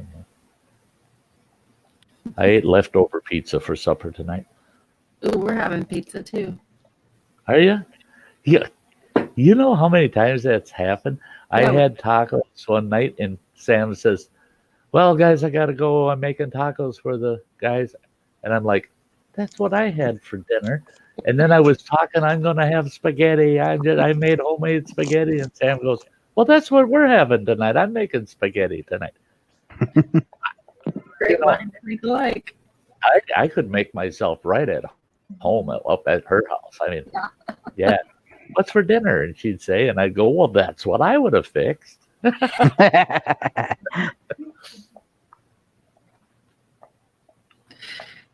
Refer as he goes.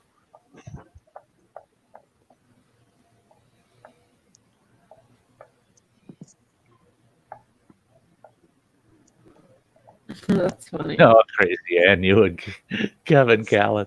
That's see, I'm a little nervous around Kevin around a campfire whiskey night because I tell you what, that could be a rough night. Oh. I'd have to leave my whiskey at home, I think, because anytime my boy buys me any, it comes in a gallon jug, you know. How do I get to my Google account? So, What's that? no, she asked how you get to your Google account, Mary. You just click on your picture. Yeah. You want to open up Google. It's up Click on your picture. Right on top and right corner. Yeah, I didn't look on the phone to see where it shows up on your phone. I don't recall. I think it does on my phone. Well, yeah, but Cheesehead, if you don't give it one, it gives you nothing. Like, you know, just that person icon, colored person icon. It goes right here. There you type go. in Google, and it comes up right here in this top corner. On the right-hand top corner. Yep. You just hit that. Mine doesn't. And it lets you know what you can do. Brings up your settings. Yeah. I'm actually not a big drinker. Just love to have a dram of whiskey to chill and chat. Awesome. Yeah. That's better news yet, Kevin. Yes, I found it. I was miles away.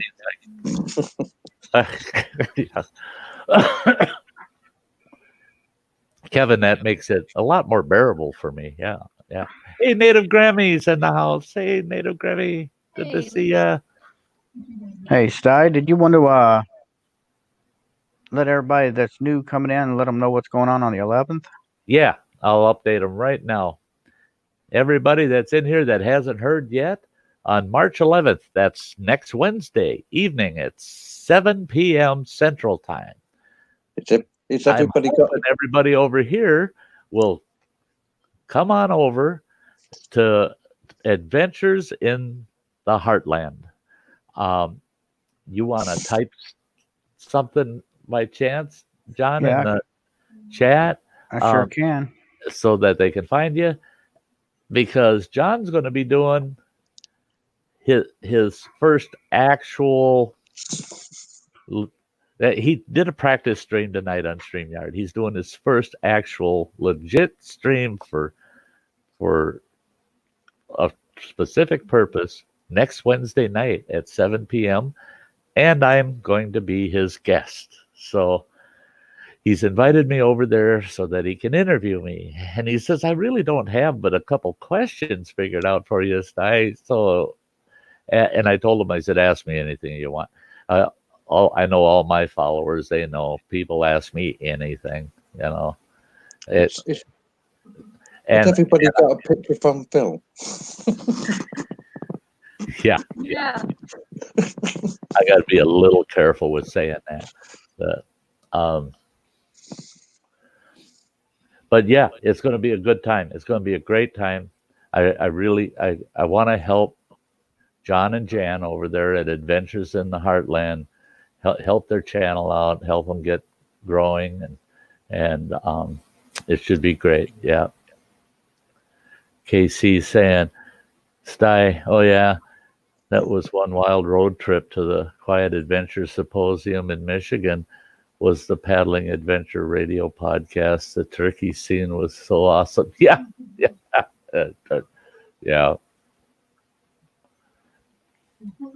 It's another thing we're going to be doing this year too. We're going to be taking a canoe trip down the river here in the Tippecanoe River. That's it. See, and that's the thing is, have you met Casey Happy Camper, John? I don't recall. No. You need to go check his channel out. He's a great paddler. Oh yeah. He's not a great paddler. The man's magic. He's written, what is it now, 18 books? He's authored 18 books. He does Canadian canoe routes, lost canoe routes, and tell you what, he's a good one to follow. Another one that it's not that he has all this experience in that. He's more experienced than even I am. I mean, and I'm 63 for crying out loud. And that's Canoe Hound Adventures. Dennis over at Canoe Hound Adventures. Another awesome channel. Yeah, we follow them as well. Good, because he has guests on. They cover the canoeing topic wholeheartedly.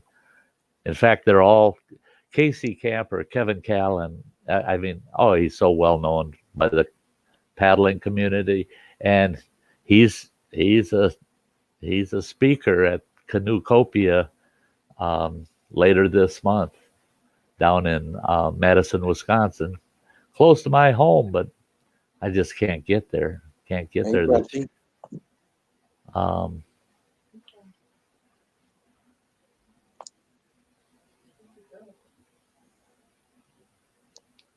See what I'm missing, if anything. Talking about them ladies. Turkeys. You'd have to go check that out with KC because it's pretty funny, his road trip that he took. Bradley, great to see you. Hey, Bradley Whitworth is in the house.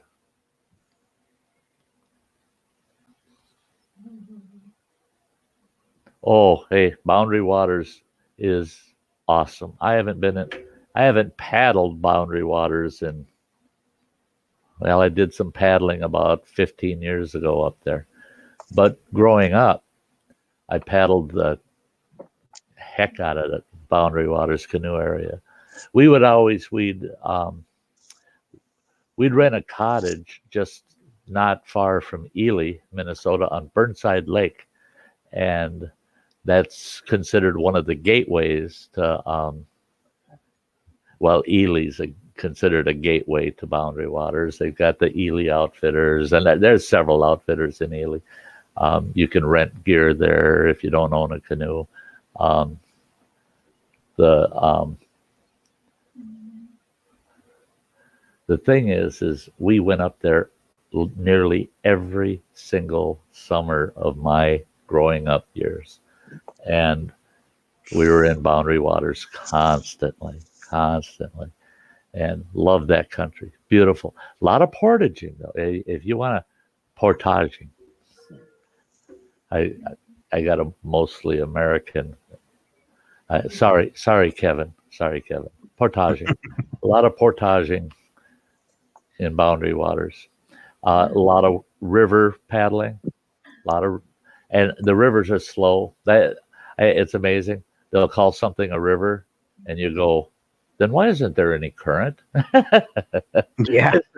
It's just a narrow body of water that goes for 4, 5, 6 miles, and it just meanders through the back country and opens up in the lake. Some parts of it are pretty.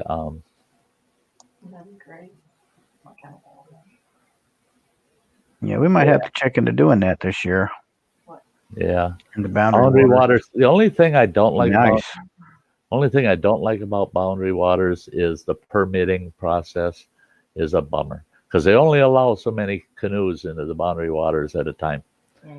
And so you have to get advance permits for the dates you want to be actually in Boundary Waters. Okay. So yeah, I always tell people make sure to make sure to plan well in advance and find out as much as they possibly can. And if it's the first time up there, go with their better traveled canoe routes. They've got them well documented. I've seen a couple of publications that'll say such and such canoe route, advanced canoe paddlers, it's a 5-day trip. Intermittent paddlers, it's a 7-day trip. Beginners, it's a 9-day trip. So they tell you basically what you can expect on that trip,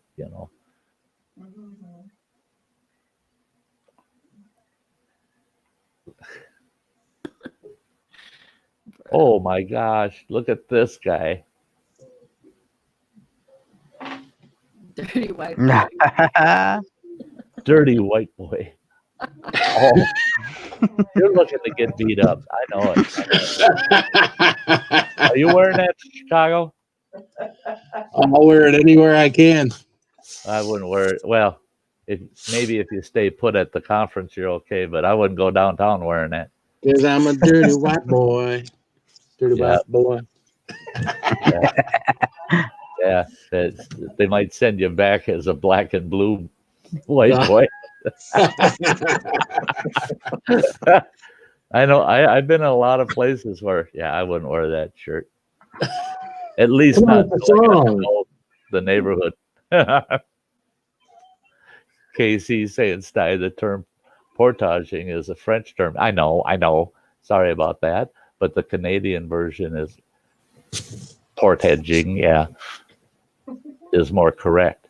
But who really cares? Your version or Canadian version, it still hurts. Yeah. Portaging hurts.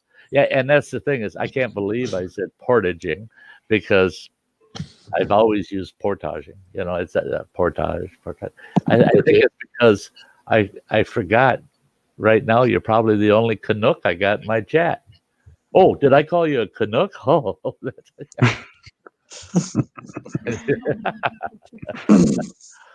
how dare me. Well, it's about that time for me. She said you're right. Oh, you gotta go fix dinner? I gotta eat dinner, but it's just You're gonna give me a complex. Yeah. You're gonna give me a complex. I come in, she leaves. She leaves. I try to promise her I won't bring them up until she's had her dinner, but shoot. I can't. We'll find someone else to put in the top left corner of the spicy bunch. Go away. Thank you, sweetie, for being here. See you soon. See you later. You have a good night. Bye. Bye. Yeah, that's pretty bad, Phil. I think that's second time now on my channel. You come in and she's left. Right? That's what I brushed my teeth. I put deodorant on. You know, must have been your new shirt. I keep That's what I was gonna myself, say. I That's keep 'cause myself he's at a dirty least white 12 boy. hours drive time away. You know. Yeah, she saw that dirty white boy and she said, "Nah, She had to run. I'm out of here. I ain't hanging out with no dirty white boy." Right. Sam is awesome. Yeah, yeah, yeah. All the towns in the United States are not pronounced Portage. Yeah, Portage, Wisconsin. If you start saying Portage, they'll think you're a Canuck. Yeah, You yeah. got a Portage, Indiana, right here by us too. Yeah. Yep. Yeah. Yeah, there's several portages in the U.S. I've seen several when I was driving over the road. Spicy. Cheesehead's leaving too. Well, you can go anytime you want to, Cheesehead. That's, I mean, oh, Keely, I was still trying to get through that flu. That's a bummer. That, yeah. Cheesehead, you know, he always says, "I'm out of here." He don't go nowhere. He lurks. Yeah. And then if somebody says something that he thinks he can get him riled up with, he'll pop a comment. He's back. Yeah. He don't go anywhere. He don't leave. Yeah. He's a faker. Mother faker. Yeah, little faker. So I forgot already. I was on when you first came on. Who's the new guy? I'm John. Hey, John, how you doing? Adventures in the Heartland. I mentioned you over in John's stream. Well, that- oh, sorry. Go ahead. Well, I saw when you first came on. Matter of fact, the first thing I did was went to subscribe to his channel. I saw that I'd already subscribed to his channel. I think I commented on one of your videos some time ago. I just haven't been back lately. So, Yep, you have. okay. I was watching you last night eating them hot chips. Oh, okay. There you go. Yep. So Mystic Bunny. Mystic Bunny's my wife. She was commenting on it. Oh, all right. There you go, Mystic Bunny. There you go. Yeah, she's right over here. Yep, there's Jan. Mystic Bunny. Well, see, now we all know each other. Now we don't have to be strangers no more. You don't all have to be strangers. No more. No more. Sorry, now that we're all family, we're going to have to get a bigger bed. Hey, Pitbull. My canoeing shirt on. No problem. No problem. Well, yeah, you know. I like the shirt. I thought there was a raccoon that jumped up there for a second. Holy crap. Yeah. That's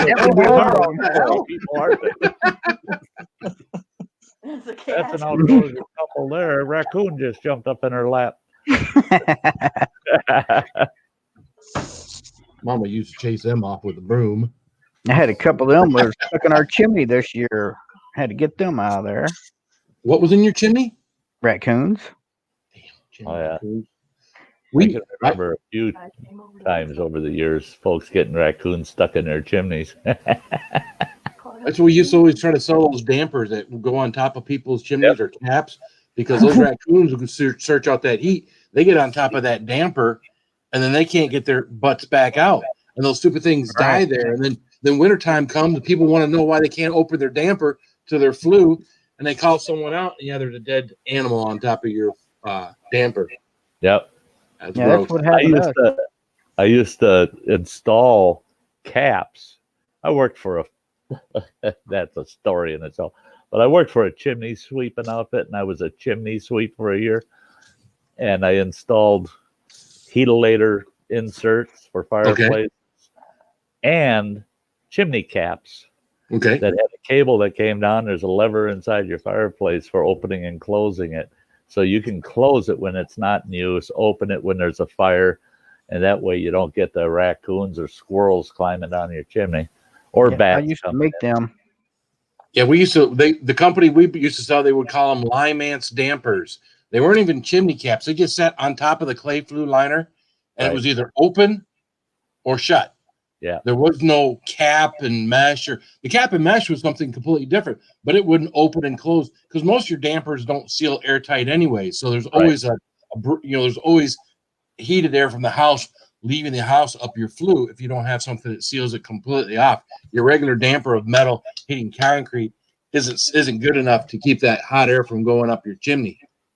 See, the chimney is a vacuum, Yeah, see, our caps, they were about 1.5 inches larger than the clay liner, and then it was like wood stove door cord for seal, and then you use liquid nails and you glued that to the top, and then the cap would come down and seal on that cord, and it made it tight. And it was because of that, because we go up there with a thermal imager and snap pictures of their chimneys when the cap is closed to see how much heat's escaping. And it was amazing just having that cap down over that clay liner. All kinds of heat rolling out of that cap. You put a seal around it, and then all of a sudden, just tiny bit of heat that's actually coming off the cap itself from warming up. But yeah, got to keep them. And that's where I started. Was in the fireplace business. So used to sell all that stuff for fireplaces. Used to have to explain how to install it. I went out and installed a couple of things, but that just wasn't my. I installed it when nobody else could go. So always wound up on the big heavy jobs where you're trying to take a steel or cast iron insert out of someone's big fireplace and put a new one in. That was always a big heavy. They wanted the strong guy. Now of course I wasn't 295 pounds then, but I still would break my back to try to do something I probably shouldn't. So. Well, I didn't. I finally said I can't do this anymore. I sold inserts and heat exchange units and the caps on the sales floor for a few months, and then I didn't like the other salesmen, so I wanted to get out of that. And they said, "Well, you can go ahead if you want. Take over a crew and start chimney sweeping and installing." I said, "Okay." I didn't mind the installs. It was the chimney sweeping on these houses in St. Paul, Minnesota.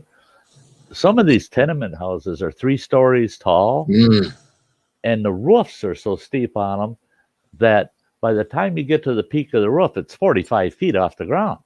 And then the dang chimney is another 8 to 12 feet above that.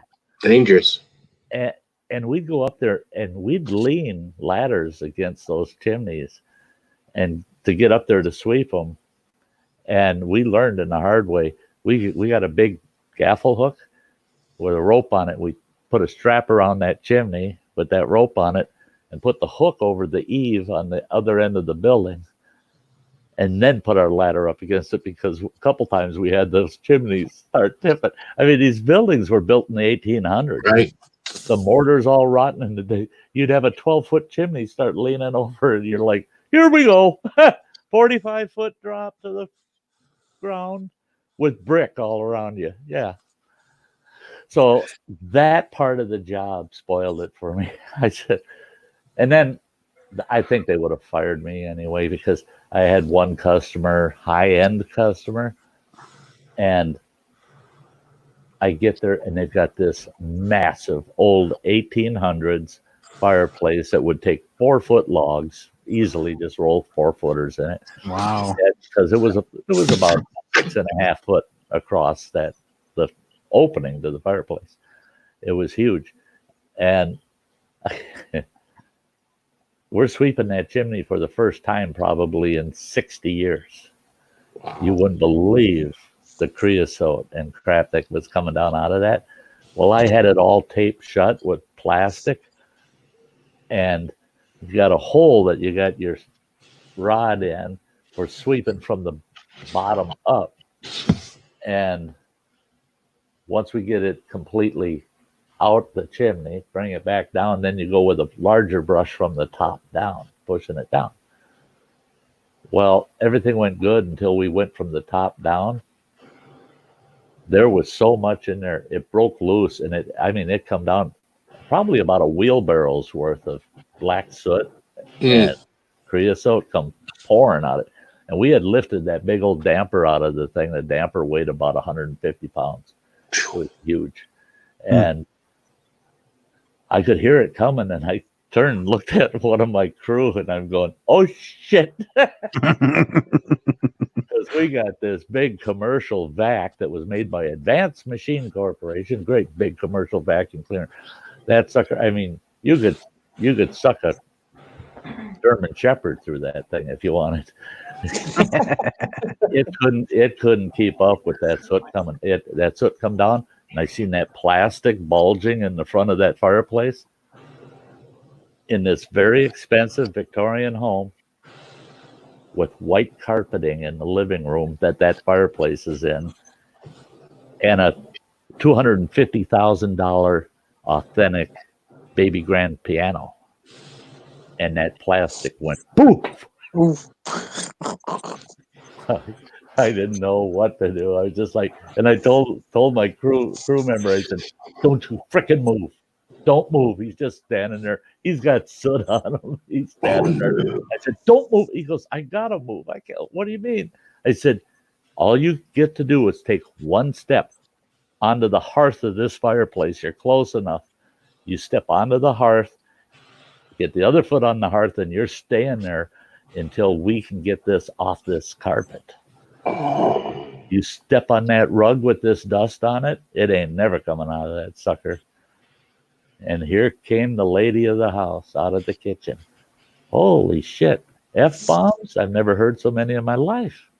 And I told her, ma'am, we'll take care of it. Don't come in. Don't come in. So I fired up that vacuum, and I managed to vacuum out a spot to the vacuum cleaner, turn the vacuum cleaner, and vacuum my way out to the door. And then I had to run into town, buy a nice commercial vacuum that had a regular standard vacuum head on it, and come in there and vacuum that whole living room. And we used this big soft brush on their baby grand piano. That's what scared me, is I'll scratch that frickin' piano.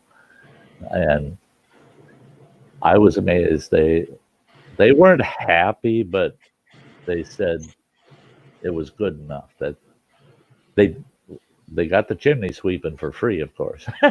Oh no. Good night, Kevin. Thanks for being here. If that's Kevin that's leaving. Yeah. Good night, Kevin. Good night. Hey, Hunt, for heat, how are you guys doing? I know I said hi earlier, like an hour and a half ago, but yeah. Cindy and Bean. how you doing there, Chili Bean? You doing okay today? I was quite surprised last night. No shit, right? Kidding. That little girl's a beast. It's like her mom said, she's part demon. She made me feel like such a wimp. She did me as well. Yeah, I was sitting there. I don't even want to be on this panel now. I feel like such a wimp. All the whining I did when I ate that stuff, and I did, no way. Look at that girl. Yeah, I mean, and it's funny because, yeah, she doesn't do it and show all these faces and everything else. She does, for the most part, she does everything without making much of a face at all. And I'm like, I make a face on almost everything I do that's hot. I think the most I've ever seen out of her is like a little bit of, yeah, that's a hot one. I'll call. I'm just like, oh my gosh, we need a standing army of folks with that kind of tolerance. I mean, We do. Start them off as babies, soon you have them. yeah. What do you feed your baby? Reapers. I think there's laws against that. Good night, Jay. In the States, maybe not in the UK, but maybe here in the States. I think there is a you as well. Oh, goodness gracious. Yeah, that last hot sauce. Well, that was the one that actually bothered her because of the vinegar in it. But even that that little bit of wincing that she did with that was amazing. I mean, I don't. That girl's tough. I couldn't even eat a But jalapeno without hurting myself. gummies, aren't you? Huh? You're eating gummies, aren't you? Yep, he's eating them. Look at that. What kind That's of a gummies are those? pistachio. That's a pistachio. Ah. That one only had 2 worms on it. Yep. You're gonna make me look at them again. Oh, So, I completely forgotten about that. Thank you, Sty. Uh-huh. After finding out my daughter ate half a bag of them things and they're full of worms, that just really, yeah. Oh wow. And I love them. I love pistachios, but I'll be back in a minute. gross. and then Leanna from McCoy's Outdoors or McCoy's Oak Hill Farms, she sent me a picture on Messenger, and she says, "Was it these worms?" And I pull it up, and I'm going, "Hey, there they are." And I read it, and they're common in different grains and nuts. Oh yeah, she sent me that one too. I remember that. Yeah. Yeah, and that was the bug. That was the worms. Those were the worms that. They are. It's amazing when daughter- you're on your stream or on my stream and you say something, the Facebook messages, pictures you start getting, it's like, oh, this and this. That's it. I'll be here doing my Facebook messages keep popping up on my phone. I'm like, oh, yep.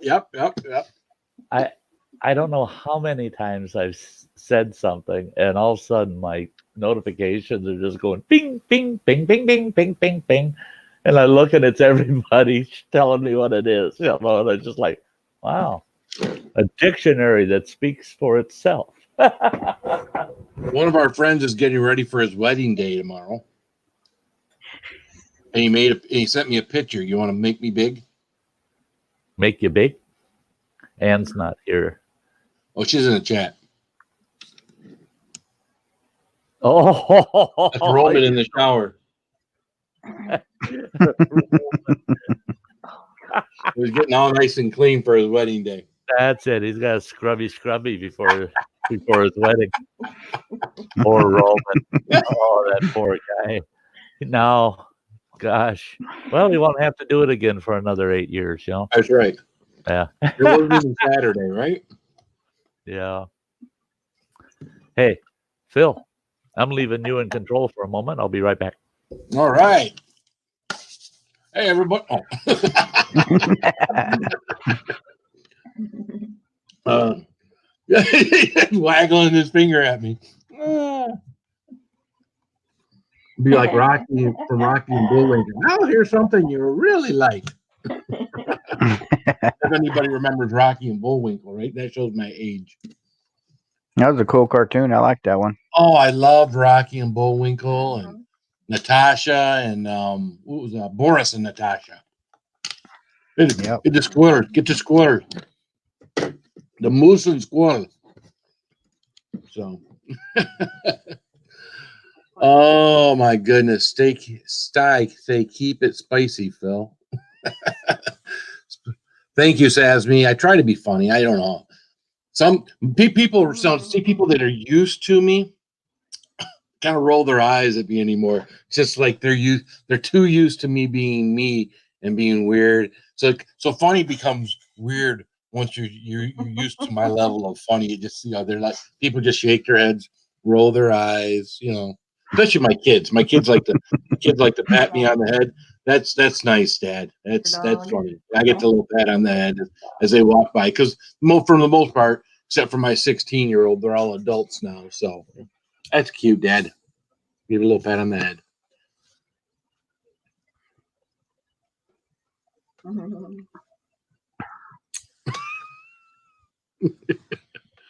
It's when you're mid challenge that you're not funny. LOL. It's when you mid challenge. Yeah, no, it's hard to be funny when you're doing a challenge, isn't it? I know eating these chips yesterday. These ones were hot, but I've had hotter chips. The ones that I've gotten from Brad Muglop were hotter. I think the ones I got from Sherry when she made her chips were about the same, maybe hers were a little hotter or these were a little hotter. It's hard to say. You know, when I did her chips, it wasn't so much. You know, we wasn't going for speed. There was a time and then a burn time, but there really wasn't a speed to it that I was trying to beat. So it's hard. You know, it's hard when you do all the. I like all this stuff that we get, all this spicy stuff that we get. What kind of is disappointing is all of it comes with a time or something that you gotta beat something by or whatever.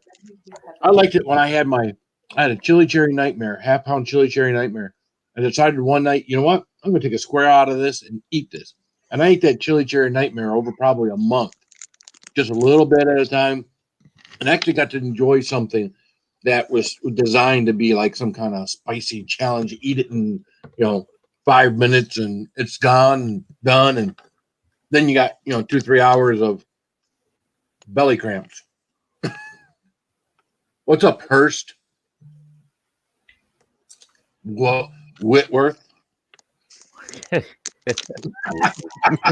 Whitworth. And then I hear rumors today. I don't know about anybody else. Those of you that live in the United States, that Art Van is selling all of his stores or closing a bunch of his stores. Did you guys hear that today?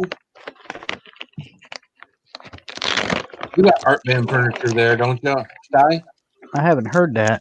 Oh, I got news today that Art Van stores were shutting down.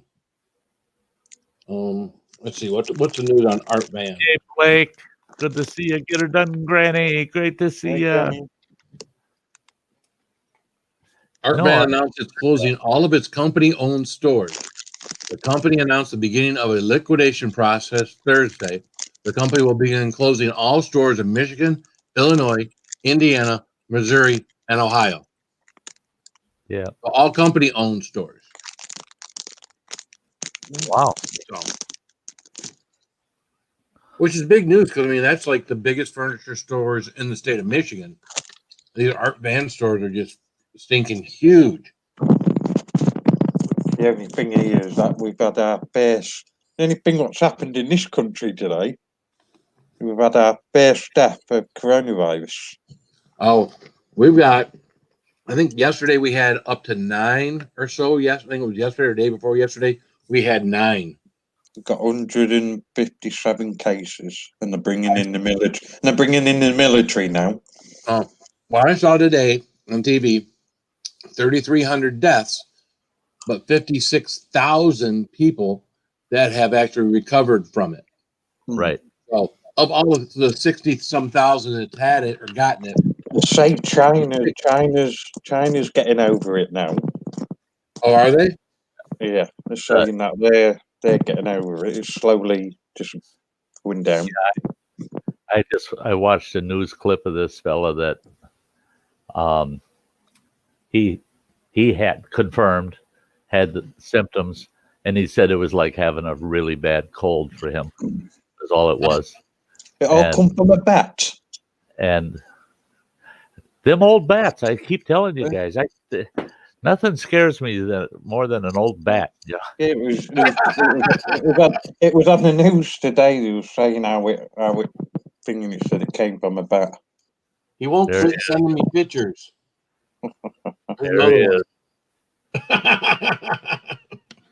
Oh, Roman. I got like 6 pictures from him now. Oh, crap. You know what that means? He's showered now, he's clothed again, and he's out in the garage drinking. Yeah. Having a little butt wiper. Yeah, I'm not. This whole Corona thing, I don't fault anybody that's nervous about it, Matt. I'm not. When I look at everything, even I don't trust the World Health Organization very much, but even they're saying that the death rate of it, I mean, the swine flu, the death rate of the swine flu was more than 30 times that of the coronavirus. So all I say is, if you're so worried about it, then stay out of the public. Stay out of the public. It's like one of the professionals on TV yesterday. He said there's 30% of the coronavirus killing people, where there's 70-odd% people dying of normal flu. Right.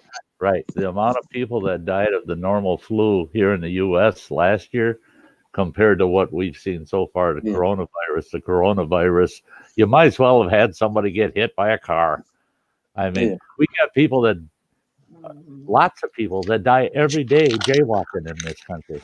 They walk out in front of a moving bus, and the corona is killing so few that I believe it's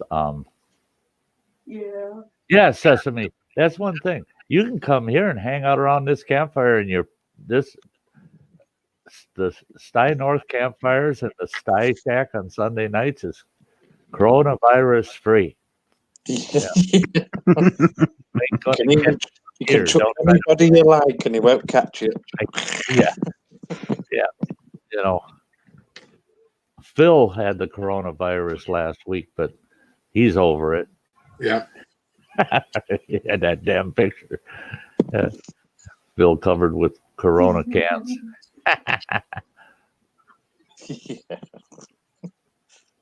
Oh, you know what I'm doing, don't you? What are you doing? I'm afraid to ask. Picture up. Oh, okay. I gotta find it. There it is. When you have the coronavirus. Phil with the coronavirus. Hello to whoever that is in the top right of the panel. Get her done, Granny. The problem is you get in the right group of guys, and that's going to spread. Yeah. Hello, Granny. It's John from Adventures in the Heartland. Oh, yes. Get her done, Granny. This is John, and he's got his better half sitting next to him. And they're from Adventures in the Heartland. Yep. Anytime you want, John, you can pop yourself into that chat over there so they can find you.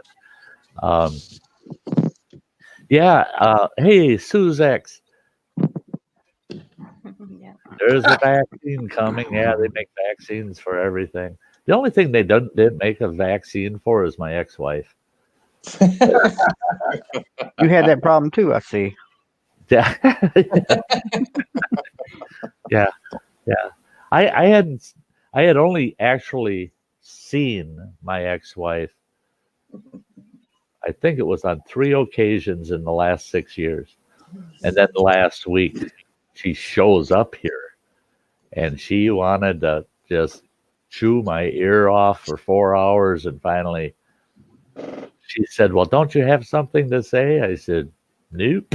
I said, "Thank you for sharing. We'll see you again some year." And showed her the door. You forget I was married to you for all those years. Whenever I said something, I was wrong. So I just shut the hell up and let you talk. At least that's what they think, right? Yeah. Get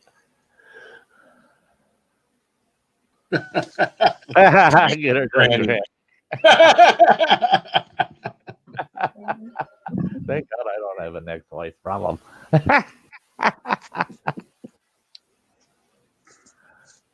Oh.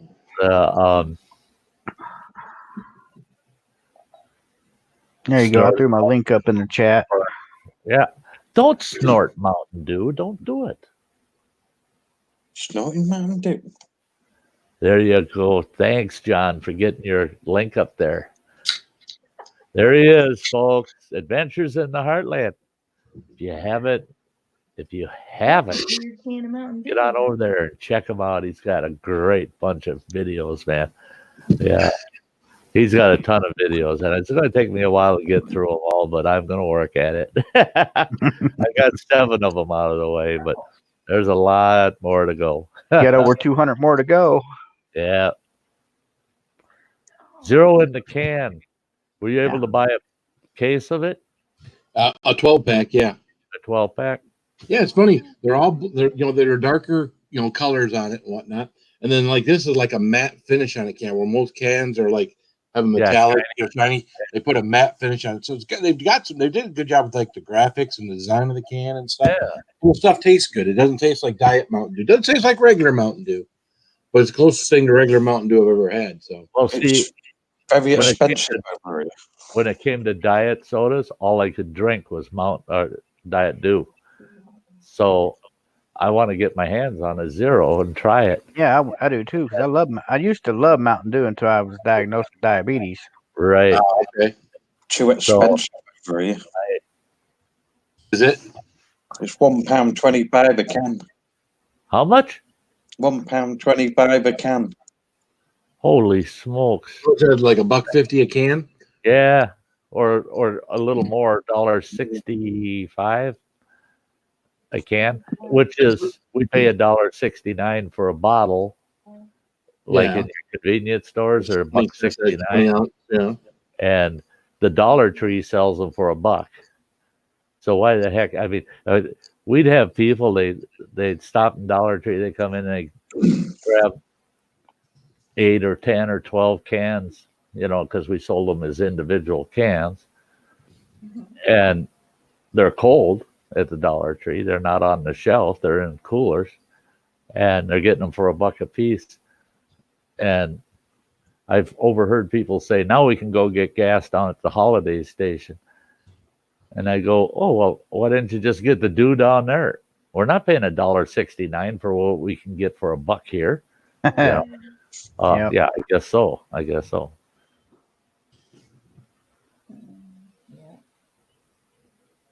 Wow, Walmart will pre-order 5,000. Oh, Sesame says, Sty, I thought you were going to say you only saw her 3 times while you were married to her. He used to do a lot of truck driving.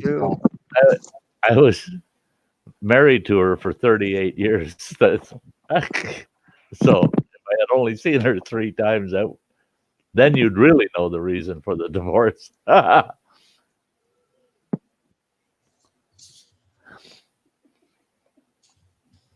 Yeah, our Walmart hasn't sold out. They, in fact, said they just got another shipment in, and the ones they had out on the floor aren't sold out.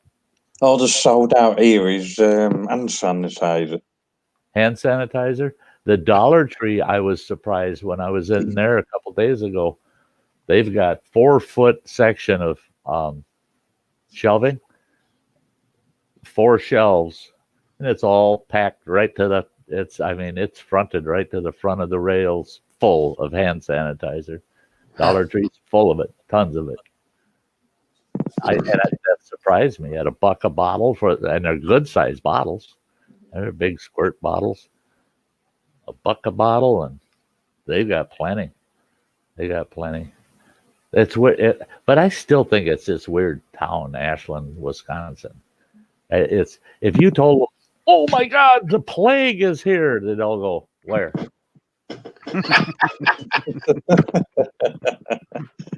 And they'd have big bulging necks and bleeding sores. Where? I'll be all right. Where? Rub some dirt on it. I think you got it. Nah. It'll clear up by morning. It's just a rash. Yeah. And people up here are just, when it comes to things like that, they just don't they don't react. Now the students at our community college are the other way around. We should have armed guards and a fence around this college. Like me dad, what did he say? Not to keep us up, to keep them in. Like me dad yesterday, he said, I'm 70 below 6, if I'm gonna die. Oh, that's it. That's it. I'm required to see my doctor next month sometime by the end. Well, actually, I got to see her before the 2nd week.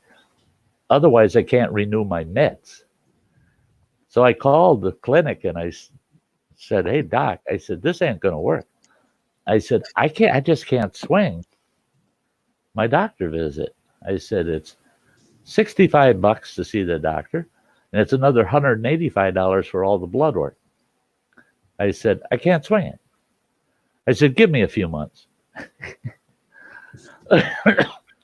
She says, you haven't gotten your flu shot this year, have you? And I go, maybe I went to Walgreens and got it. Maybe I went to Walmart and got it. She said, yeah, I like the word maybe because you're full of shit. She says, you didn't get your flu shot this year, did you? I said, no. And she goes, you know, you had open heart surgery. You need to protect yourself from pneumonia and this and that. I said, hey, I had my pneumonia shot, and that bugger's good for a few years. You know, you don't have to get that every year.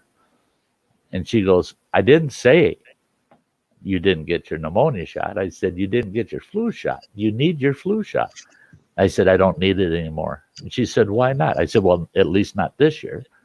And she said, why in the world not? And I said, because I already had the flu. I said, I had it last month. It was bad. It lasted a week. It was nasty. She goes, you shouldn't be doing that. You got a bad heart. I said, well, my heart surgeon said otherwise. She said, I got a good heart now. She fixed it. I said, and the first, before, you know, it's just like an engine. Your heart's like an engine in a car, right?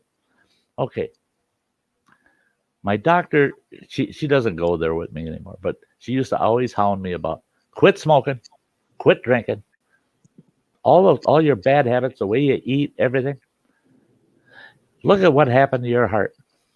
And I said, it took 60 years for that to happen to my heart. This other doctor went in there and rebuilt the booger. Now, if I had the engine in my truck rebuilt and I had 300,000 miles on it before I had it rebuilt, I should get another 150,000 out of it, you would think, out of the rebuild. I said, so that if I say my rebuilt heart will last half as long as the first one, hell, that's 30 years. You think I'm going to live to 93? And if I do, at 93, I won't care if I got a bad heart. And I did remind her that my surgeon told me, she said, now, before I discharge you, you have to understand, you cannot smoke anymore and you cannot drink anymore. I said, oh, thank God, I can live with that. And she goes, from what your family says, I don't have much confidence in you saying that. And I said, no, I'm not kidding. I can live with that. And she said, you're sure? And I said, well, as long as I don't have to smoke or drink any less, I'm cool with it. I'm good with it. I said, this not smoking anymore or not smoking or drinking anymore, I can deal with that. I won't smoke more than I usually do, and I won't drink any more than I usually do. Yeah, I was good with that. Yeah. If I can't smoke or drink anymore, why the hell did you fix my heart? Just let me die. That's yeah. That's and you can't raise hell anymore. You know, you can't do that anymore. That's a Sty story in itself. When I came out of my heart surgery, when I started coming to, I couldn't see where the shit. Well, of course, they took my glasses. I couldn't see. It seemed foggy. And then I just closed my eyes and I started drifting off. Not like I was falling asleep either. I mean, I quit breathing. And I'm just laying there. And in my mind, I'm going, oh, this feels so good. And all of a sudden, I got in both ears, two nurses going, breathe, Sty, breathe. You got to breathe, Sty. And I just took a breath and I go, oh, fuck, that hurts. And I'd do it again. And I just drift off and it would start getting black. And then they're yelling again, Sty, you got to breathe. You got to breathe, Sty. And finally, I didn't care. I didn't care that I was hurting bad. And I said, leave me the F alone. And that nurse says, we have to get you to breathe. And I said, just let me die. I said, it feels so good. And that poor nurse goes, we'd get fired if we let you die. You gotta breathe. You gotta breathe. I'd get fired. She's worried about her job. She don't care how much pain I'm in. She was just worried about her darn job. Because when I was drifting off, I'm not kidding, it felt good. So my surgeon did say that was a bad thing because she said, now she says, you think that drifting off to die feels good. She said, that's not a good place to be. I said, well, when you're in that much pain, yeah, it felt like a good place. It really did. Yeah, but it is. So, yeah. Breathe. Oh, thanks. Middle music. I think he's talking about John's cat. Oh. Yeah. See, yeah, Native Grammy, you are a healthy person. Yeah. And that's the thing is they're saying people with underlying other health conditions, that's where the biggest risk is that especially if you got respiratory issues, or you've got major heart issues. Yeah. And that's the thing I don't. Yeah, that's the thing that I don't like is, well, you've got a history of a bad heart condition, right? History. That's history now. It's history. My heart doesn't give me any trouble. I haven't had any angina or nothing. I don't have any chest pains. Nothing. I've been out hiking to the tops of pretty major hills and back, and didn't even bust a sweat. So. Quit with the history thing. You got a heart history. Well, the doctor took care of that. It cost over $250,000. I better be able to live like I got a fresh one for that kind of money. Right? I mean, I couldn't believe it cost me. It cost, well, close to $300,000 for all my heart surgery and everything. To keep old Sty alive, huh? Yeah, keep old Sty alive, and then Sty like a moron.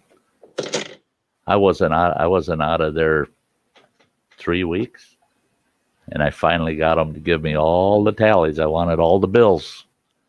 They got them to me, and I paid them $257,000. I still fell about 40 grand short, and then it was about 3 months after that, a friend of mine that's a local attorney, he says, Sty, he says, I'm surprised you didn't come to me for some legal service. And I said, for what? You know something I don't? So it made me nervous. Like, yeah, he knows somebody's going to sue me, and he knows about it. And he goes, I thought you would come in and have me file your bankruptcy for you. And I go, for what? He says, all the medical bills you're going to be getting for that heart surgery. I said, no, I paid all that. I said, I paid all of it except about $37,000 of it. He goes, how much money you got left? I said, nothing, I'm broke. I said, but I paid it down, you know. He goes, I could have filed on all of that. You could have filed on all that. He said, you would have never had to have paid that. No way. I said, well, oops, shit happened. I guess, you know, I just didn't think of it. We don't all think like that. Yeah, because they could have negotiated it down. Hey, Sty, I found my pop-out chat. Did you figure it out? Yeah. Good. Found what?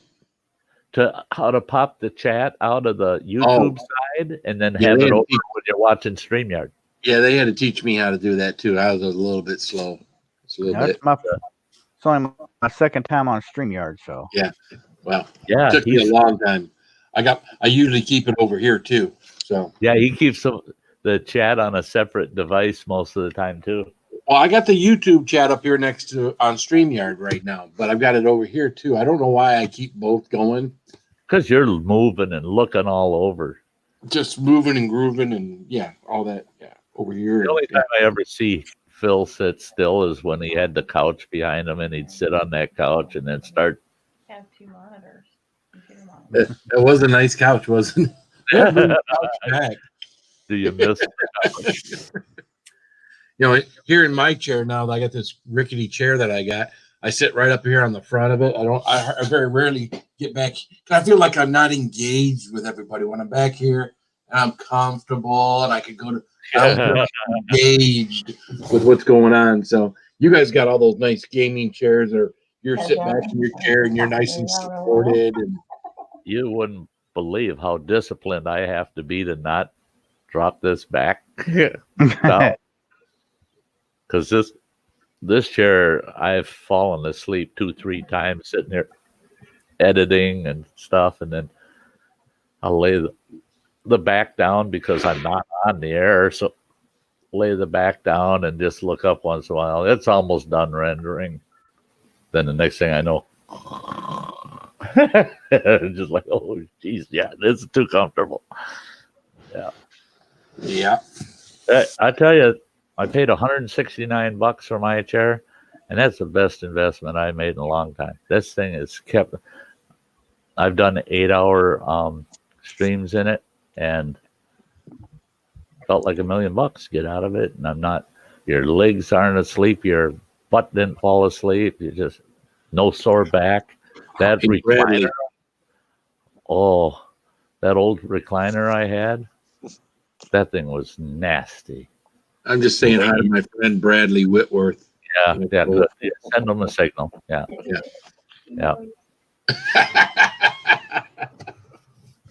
That's yeah, and he says joking, buddy. Yeah, John's sitting in a recliner. I think he's got his laptop on his legs, don't you? Yeah, I do. That John, I see the whole thing kind of do this every now and then. So I'm like, oh yeah, that's what he's doing. John's got a double recliner. He's got a double recliner. I'm in a boat. He's got the big armrest with the cup holders. And when he was streaming last night, him and Jan were sitting side by side there. They've got both of them on the screen. I thought that actually, I wish I had one of those for like if I had a guest, that was here at the house. For me to do a guest here, I almost have to set them up. Use my laptop, a second camera, fire them up, and put them on the panel. But yeah, John's seating arrangement there, I think it would be a little too comfy for some of us guys. I'd be like that. Yeah, I'm about there myself already. It's almost 10 o'clock. What's that? I said it's almost 10 o'clock. I'm about there myself. At 5 o'clock comes early in the morning. Oh yeah. And always remember, John, don't ever worry about if you got to pull out of one of my panels to get some sleep, or you got something to do. Never feel bad about it. Just say, because these people over in the chat, they keep you for 8 hours if you let them. They're learning. They're learning. I usually shut down between 2 and 4 hours now. We've had 3 hours. what we looking now? 3 hours. And Crazy Ann is the worst one. Don't fall prey for Crazy Ann. She'll keep you up. If you're Central Time over here, she'll keep you up till 2 a.m. or Phil 3 a.m.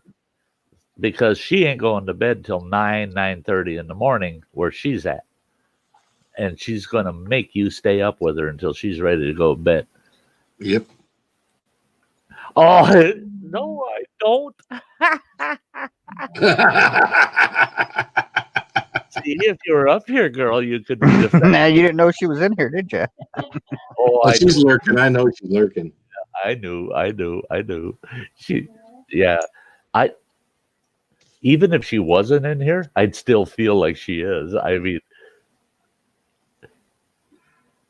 once you get to know her well, you just assume she's there. She's there. Even if you hadn't heard from her for 20 minutes, a half hour, she's there, keeping an eye. And she could be in somebody else's panel and you got a stream going and she's over in that panel and you'll say something and she'll pop on here and say, oh, no, I didn't say that. Yeah. She can so multitask compared to the rest of us. Sty loyalty. That's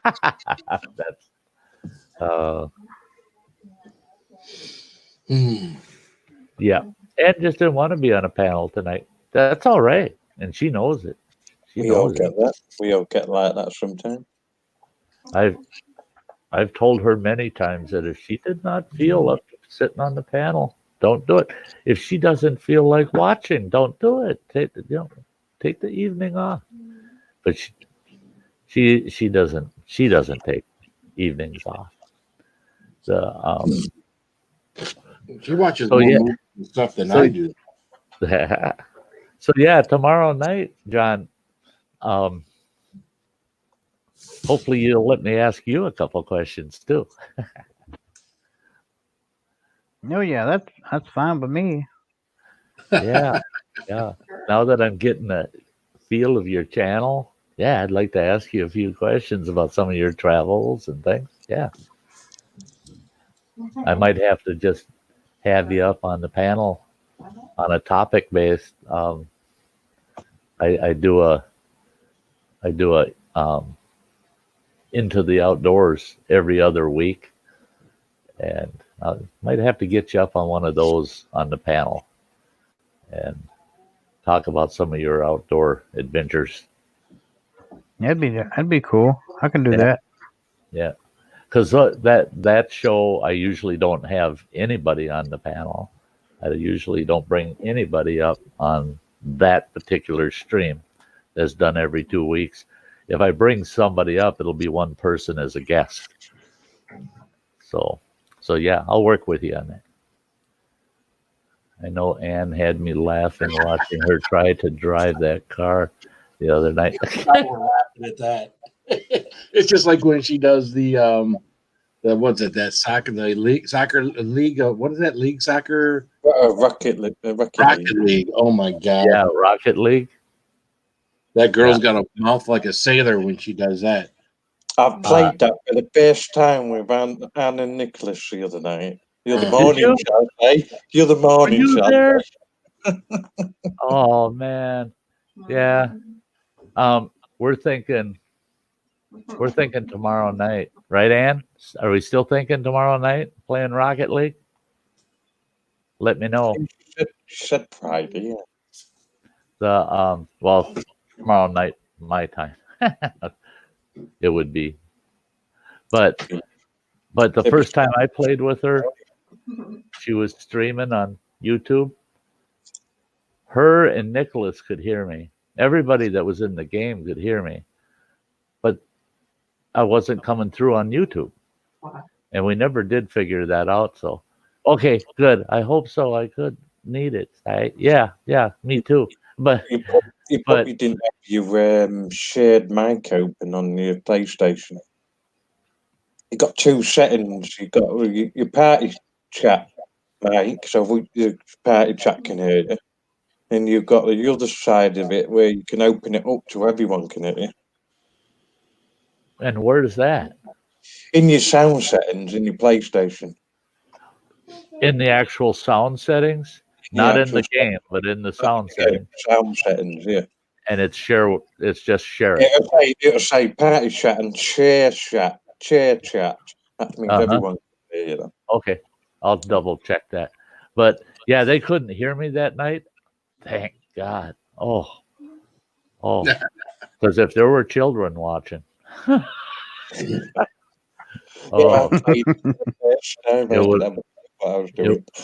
It was bad. It was bad. And then I kept getting rammed from the rear end by somebody, and they'd blow my car up, and I'd yell, "Yeah, that blankety blank blank," and Ann would get so upset about me saying that, and then I finally realized it was her that was hitting me every time, I'm calling her stuff you'd call a sailor buddy, and she was starting to take it a little personal there because I was just really calling her a few rough things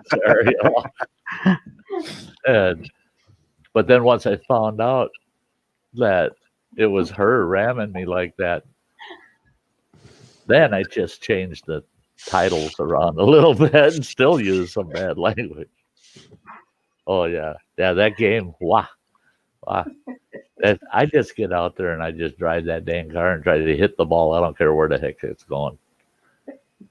Yeah, that's one of the few games I've actually played online when my boy was younger. Me and him used to sit there in the living room and play Rocket League. And it was kind of cool because you were playing against, but we didn't. That was when we first got Wi-Fi into our house back a few I've years never seen ago. that.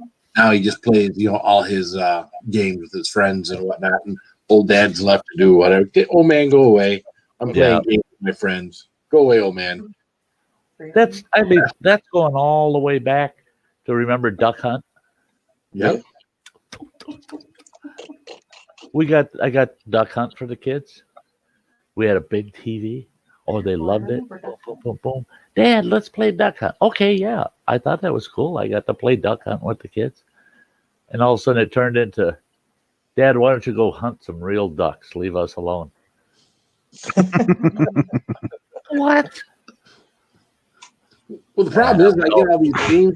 With these kids when they first get these new games and whatnot. Back when they were all younger, and I can get in there and I can be competitive with them, right? Yeah. It might be Christmas or Thanksgiving or whatever. We get one of these new games or new controller systems and whatnot, and I'm in there and I'm doing right along with them. Well, then the old man's got to start going back to work again, and work 5-6 days a week. And what are the kids doing? Whenever I'm at work, they're playing their stinking games. So next time I go to play them, it's not even fun anymore because they're whooping my butt. And it's like, all right, I'm done. I'll go find something else and let me go find something else.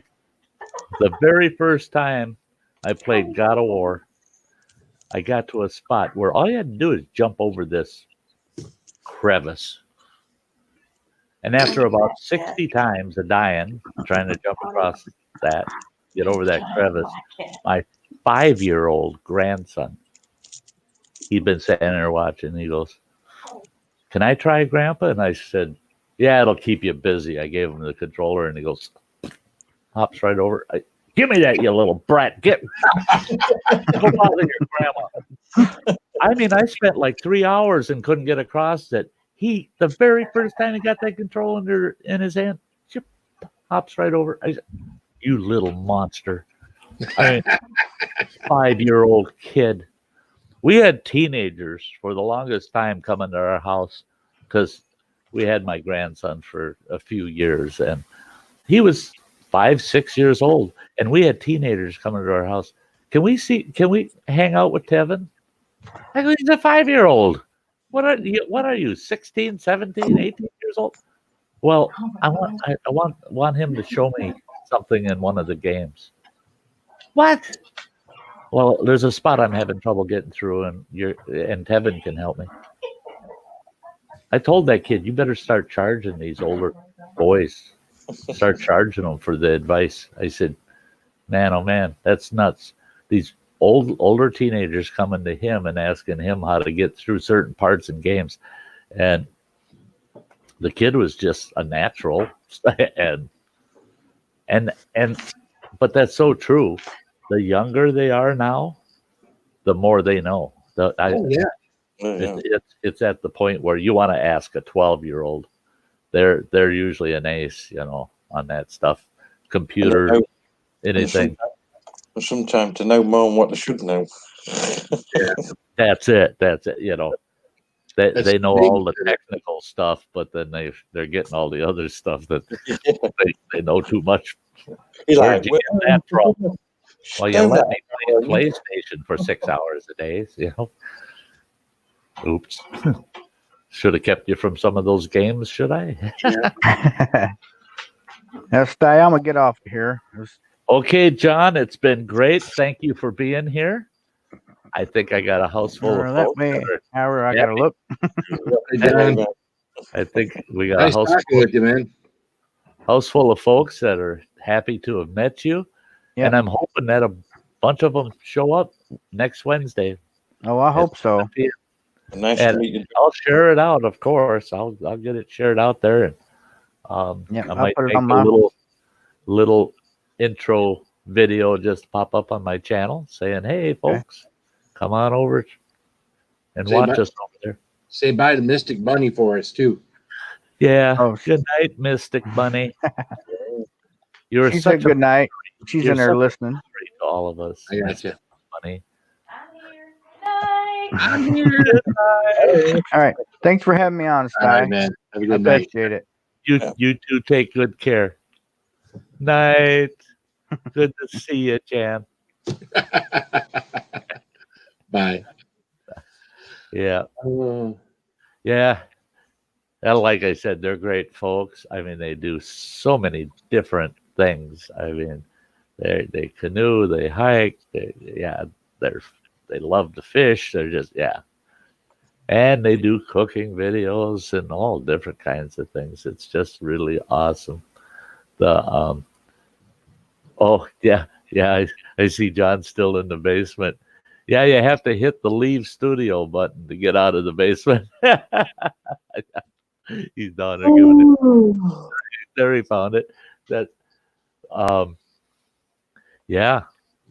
another great stream, guys. Another great stream. I felt bad for John and Jan over there. They were extremely trolled. I mean, and there's such a small. When you first came on. Less than 1,000 yet. They're trying to get to 1,000, and all of a sudden, boom! Trolls were just filing into their place, and they got good mods that kept up with them, but you folks had seen it in the past, where your chat is all gray because you're delete that, and I mean it's like it's botted trolls where they're spamming 30 comments that are identical in a row, just boom. And so you got to, when you hide them, all of those go gray, and so there's big blocks in the chat that are interrupting, and I felt bad for them. I mean, their channel, there's nothing in their channel, one iota of drama there at all. There's nothing dramatic, nothing. And that's probably why they got attacked, Adventures in the Heartland. Adventures in the Heartland is their channel name. They just go looking for new places where there's not a lot of mods, where they think they can go in and create chaos, and they laugh at themselves and, aren't I cool, and all that good crap, and disrupt other people. And I think that had part of it. That was part of it. A lot of these trolls now know who the good mods are out there, and they'll pop into a chat and they'll see certain mods, and it's like, nah, back out. We'll go find someone else because certain mods are so fast on them, and he's just getting up to speed with the streaming, so he doesn't have a lot of mods, but they're good ones. Pokin Dojo. He says bros.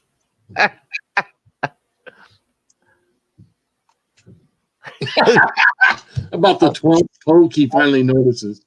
I was reading something on me messenger.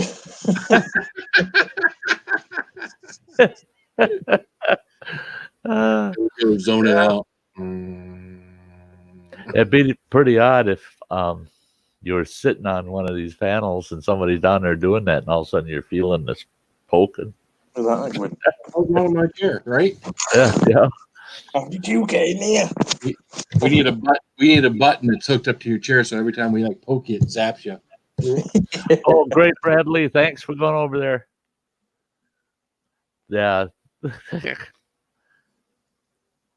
We're talking. I can't remember where it was we were talking about it. We were talking about all the technical things they're coming up with nowadays, and where are they from?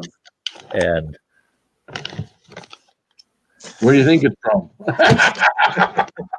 Yeah, that one's hard to figure out, right? But, I mean, they got so much writing on the packaging that how can you ever figure out where they're from? In the box, right? I left if you opened it and it was completely from somewhere different. Let's see, where did this possibly come from, huh? I don't know, I'm not quite sure. I wonder. And look at show the inside flaps. 3 of them with advertising. That's why I don't have printing on the inside of the box. I'm really surprised. Yeah. The inside of the box too. I mean, they're just being cheap. And they just didn't want you forgetting the name. No, Yeah, Dojo. Real life, Dojo's not in the studio. He's at work. That's just a recording studio. He's on the clock. He's getting paid to be here. It's Dojo and the what is it? Dojo and the Dojo where he's up there. He's got his headphones on. He's got his turntable up there. Wick, wick, wicky, wick, wick, wick. Yeah, It's DJ Dave. What's up, DJ Dave? Coming back at you. Dojo the DJ. Dojo, the allotment specialist DJ.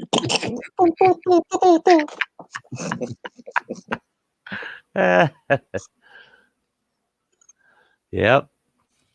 Now I'll tell you what. Yesterday, after eating all that spicy stuff, I tried these, and I couldn't taste any heat. There is a little bit of heat in the back of the throat. Oh, indigenous left. Who's up? Indigenous outdoorsman. So I was surprised with those gummies that they're not hotter. Well, there's a little. Again, I hadn't had anything hot since I came home, and they're a little warm. Not warm, but I can actually taste the spice now, where I wasn't tasting it last night at all. Oh yeah, with what you were doing last night, Right. You said there was no taste, but then your kid too said they weren't bad. You know, Yeah. Not that he liked them, but they weren't bad. And I thought that was kind of disappointing. Yeah. No, they're good from the aspect of it's got a little, very little, but it's got a little heat to it. A little heat to me might be, like a 2 or 3 to someone else, right? Or a 1 or 2 to someone else. So What do I do? If you can say, what do? I just sit here. That's what I do. that's what I do. Yeah. You watch the eyes surveillance out, cameras. nose and mouth. Looking at these cameras. Better. Yeah. A lot butter.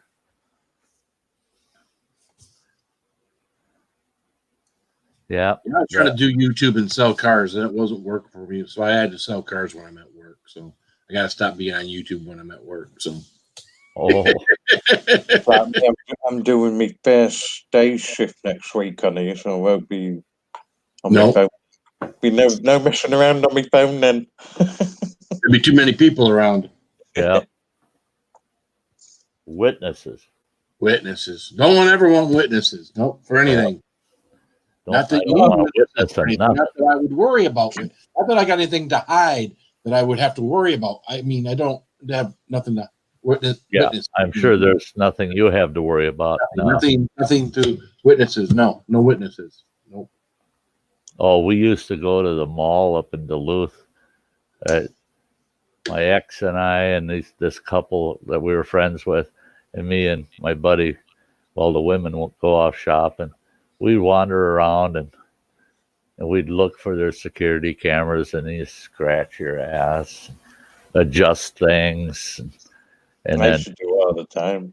and then just stare at girls walking by and make it real obvious. And the camera's looking right at you. You got yourself right in line with it. And they're thinking, look at them two old farts out there. And I used to do this when I used to go in the shops. And my jacket over and used to go. oh, like it. You see the security, you see the security man come out of the office, go around the aisle where you were, slowly walk up, watching you in the light. One of my most embarrassing moments working for Dollar Tree as a manager was having one of my cashiers come up to me and go, there's a gal over in cosmetics. And that was our highest shoplifting department, was cosmetics. And he says, she's got this huge purse, and I know she's filling it. I said, are you positive? And the gal cashier, she goes, yeah, I see her keep taking things off of the shelf, and she's on her knees on the floor, taking stuff down off the shelf.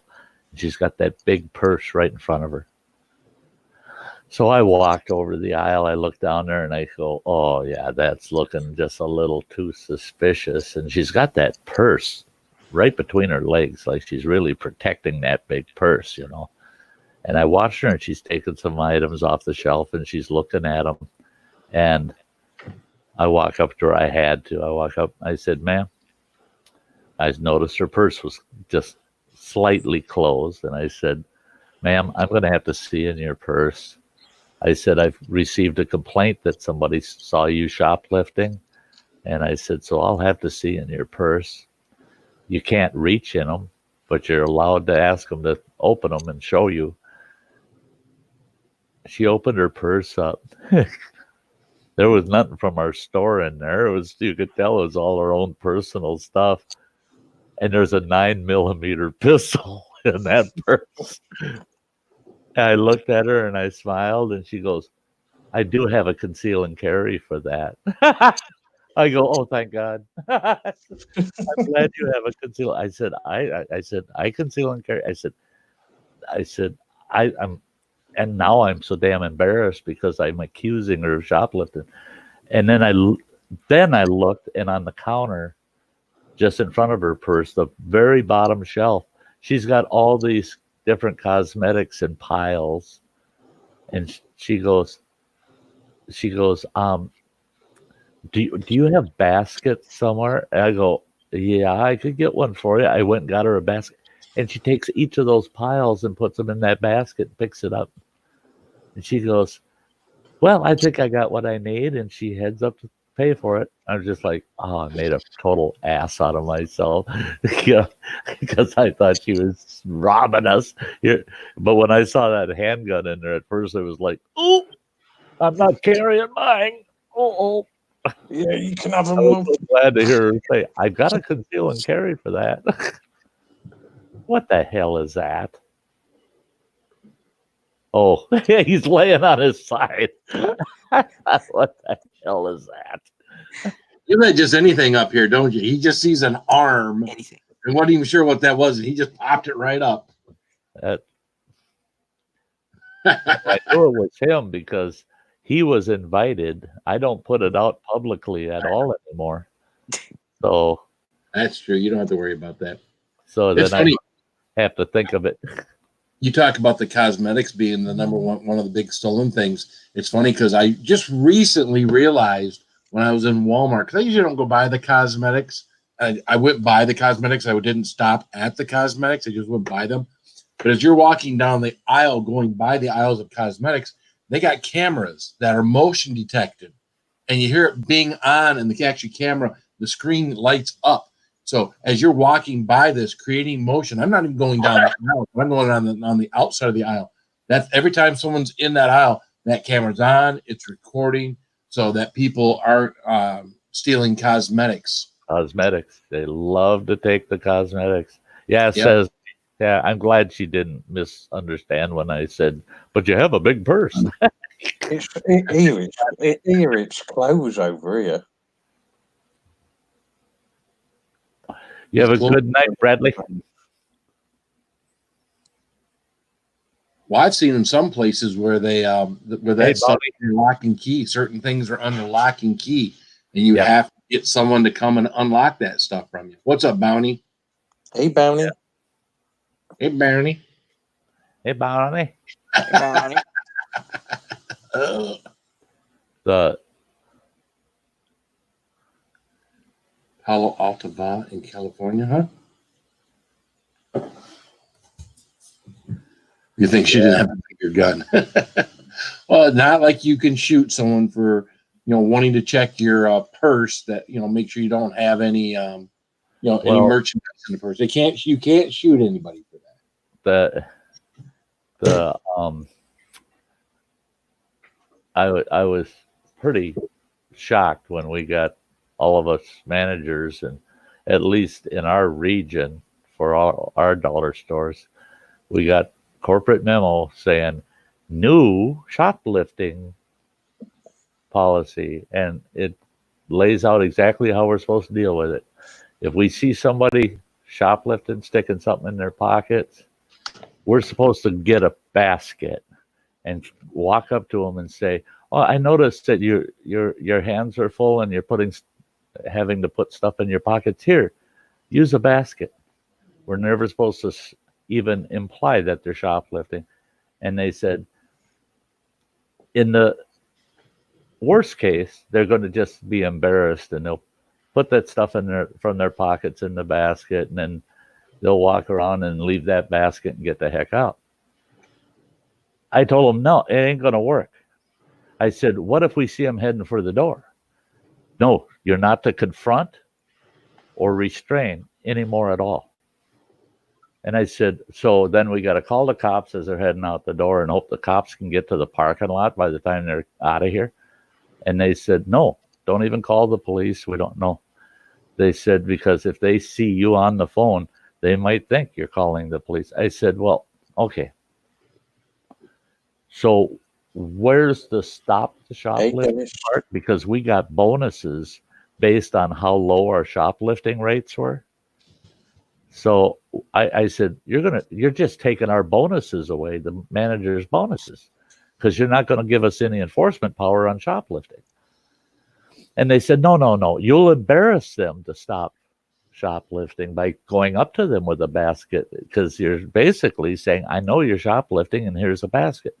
I said, you don't know this town. If I hand a shoplifter a basket, they're going to fill the basket, and I'm going to be finding empty baskets out in the parking lot. We never have baskets in the parking lot. Nobody carries a basket out to the parking lot. They'll push a cart out there, but they don't carry the baskets out. They said, oh, no. Every one of my shifts, I wrote down every time I did my parking lot walkthroughs, which I did 6 in a shift, to grab carts and blah, blah, blah. I kept track of all the baskets I picked up in the parking lot. And I told them each one of those baskets you can easily average at $15 per basket with shoplift. And we actually saw people, cashier, go over and say, oh, here's a basket. You don't have to put that in your pocket. And they'll say thank you. And they go around, fill the basket.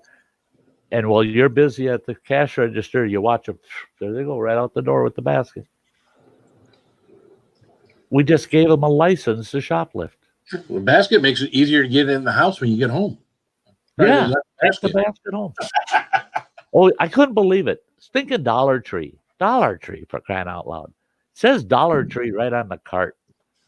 I was hauling carts to work almost every shift. I lived across town, and I'd have to drive over to the store. On my way to the store, I'd see 2 or 3 carts on the stinking sidewalk all the way through downtown. As people walk out of the store with that cart, and they push that cart downtown. You know, they're staying in some cheap motel, or they're flopping in a flop house somewhere downtown, and they're hauling the carts with them. Yeah, wake them up. Canoe Hound saying hello, Nick. Hello. Hello there. Hello. Hello there.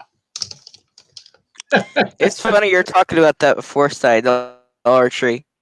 The one guy, you didn't let him go the one time. Oh yeah. Well, before that. Yeah. Oh, That's dumb. I had some fun shoplifting incidents. Actually, the best one I had before they passed that policy was a gal that I caught. She had 2 big purses. Well, 2 big purses is kind of a warning. Right.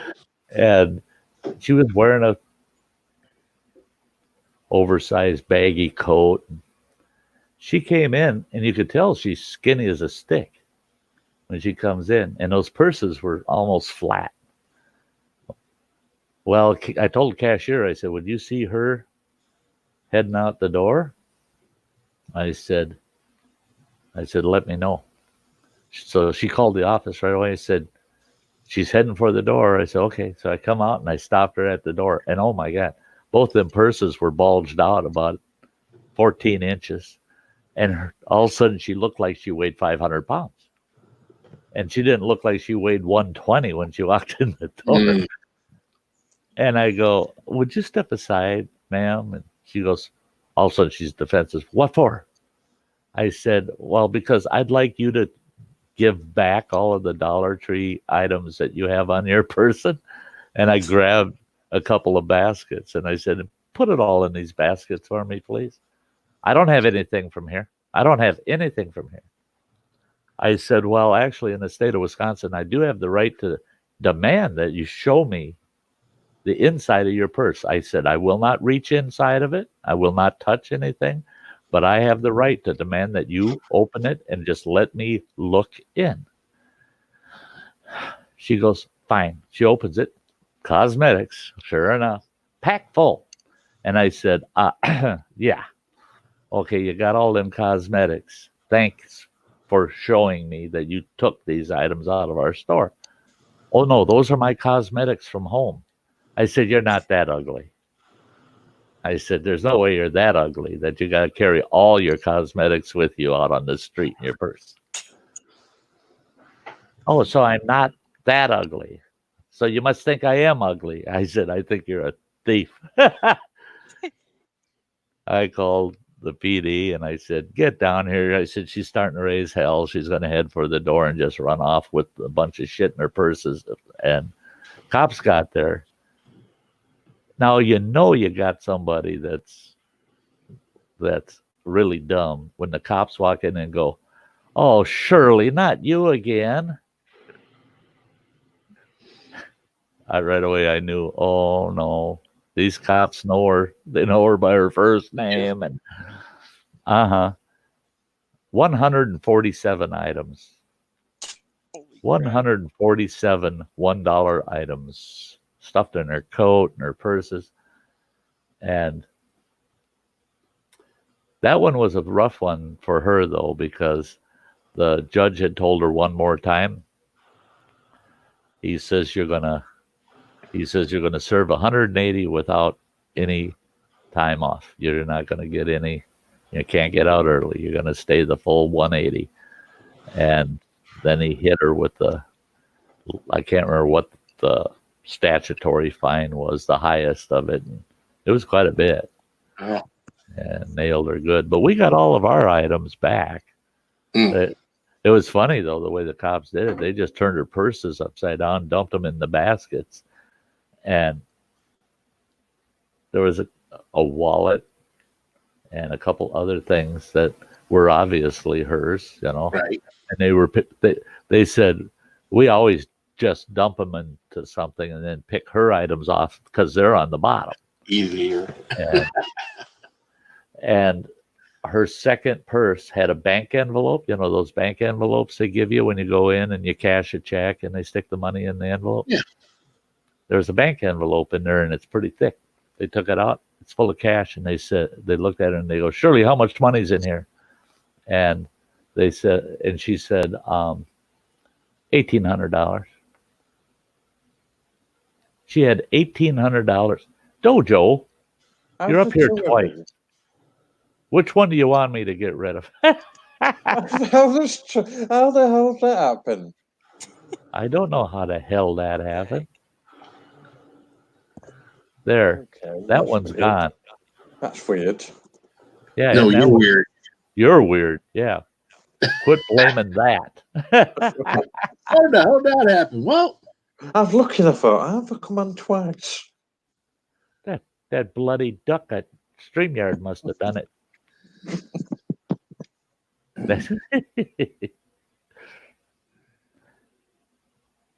Nicholas. Yes. Nicholas. Yes.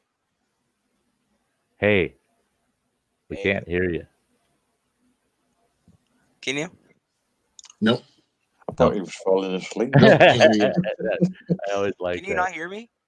Nope. No, you're real quiet. Okay. Okay. I think my mic was too far away. I haven't been saying anything though, so you didn't miss out. Well, no. I got something to say to you. No. There you go. Give him out. Your sausage and eggs, cheesy eggs. Yeah. Let me cook breakfast if we go to Montana Oh together. yeah, I know you're gonna say that. Yeah, I can't cook that well. I think you'll like my breakfast. Is it fried tick stew? What's Special that? for me. Fried tick stew. Fried ticks. Well, how else would you serve ticks? Yeah. They're like You gushers. don't You just you don't pop them want in to your eat mouth. ticks raw. Right? Oh yeah. They just tested ticks here in PA. 50% of all deer ticks they tested have Lyme disease now. Yeah. Wow. So the hunters are pretty paranoid. You know, there is a vaccination for Lyme's disease. When I worked for the tribe, well, I subcontracted with a group, with it's not a company, it's a governmental agency, actually. It's called the Great Lakes Fish and Wildlife Commission, and it controls all the game wardens, tribal game wardens in all of Wisconsin, part of Michigan, and the northern half of Minnesota. So every game warden for the tribes is under this commission. And those game wardens, if you got bit by a tick, you're supposed to go straight to the doctor. You got 48 hours. Go straight to the doctor. Boom, they give you a shot. You don't have to worry about Lyme's disease. And people tell me, oh, that's bullshit. That's bullshit. Okay, talk to your clinic. Yeah. It's a Lyme disease antiviral injection you get, but you got to have it within 48 hours of the bite. So, Yeah, keep but checking. our game wardens, we had a $14,000 budget for Lyme tick shots. Oh, really? Yeah.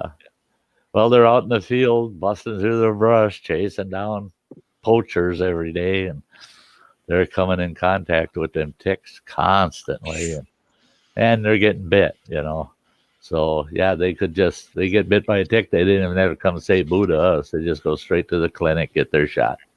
So I mean, you could get. I mean, wouldn't this be like preventative for a period of time when you get a shot? Wouldn't a shot last for a period of time? It's I can't remember how long it is. It's not very long, no. It's just a matter of a few days, kind of thing. Oh, really? And they don't want you getting. I'm trying to recall what it was, but it was like no more than like 3 shots in a month. No, that's why you wouldn't get it as Granny's asking for preventative. That's why you wouldn't get it as preventative, because you don't. Yeah. Yeah, it doesn't last long enough. I just don't even want to see one somehow on me. It somehow kills the virus in the earliest stages. So, Oh no, Sty, before I forget, the video I sent you, it was of the place we're gonna go. You're talking about. Yeah. A guy did a video about 5 months ago there at the campsite panning. Oh, did he? And, yeah, they went Oh, down cool. 5 foot to bedrock, and they got probably a good gram out of 2 pans. Huh. But yeah, I looked in the forest there. Is there like a lot of moss, like mossy woods? When you're around the creeks, yeah, very mossy. Very mossy around the creeks. Yeah, because I was looking, everything was like moss and pine trees, and oh yeah, it looked cool. And there's a lot of people that visit that area. Wait till you see where I'm taking you. Oh man. You see the mountains in the background on my scenery here by the fire? Yeah. I'll be taking you in spots where that's what you'll be looking at.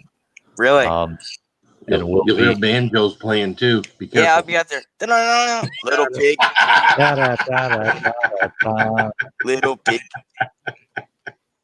Watch out for the banjos. Don't worry, Nick. Sty could scare him off. He's a fellow moonshiner. He's got his hat tipped back. I'll make sure you're protected. Oh no. Oh no. Oh no, Sty. I don't know if I want to go now. I don't know if I want to go now. Here, Nick. Here's a few more in case you run into one of them out there.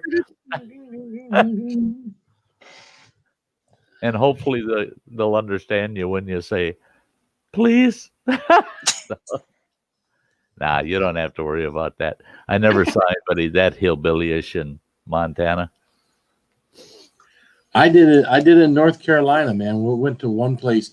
We were at my mother-in-law's place in the hills, which was her mother's place. And we were looking to replace some furniture and stuff in there. So we were looking for some used stuff, All these people have these little garage sales and whatnot. And we went up to this one. And I was like, oh, no, the furniture we got that we're selling, that's down in the basement. I told my wife, I says, you stay here. I says, if I'm not back up in 5 minutes, I says, you call the police. And I followed these people. Now, these people, I'm telling you what, this was freaking back. These are Appalachian Mountain people, And I'm going down in this basement thinking, what the hell am I doing going down in this basement to look at these people's furniture? I mean, if it's down in this basement, I probably don't want to put it in my mother-in-law's, mother's house, right? Right. So I follow him down to the basement, and sure enough, it was nothing but a bunch of junk.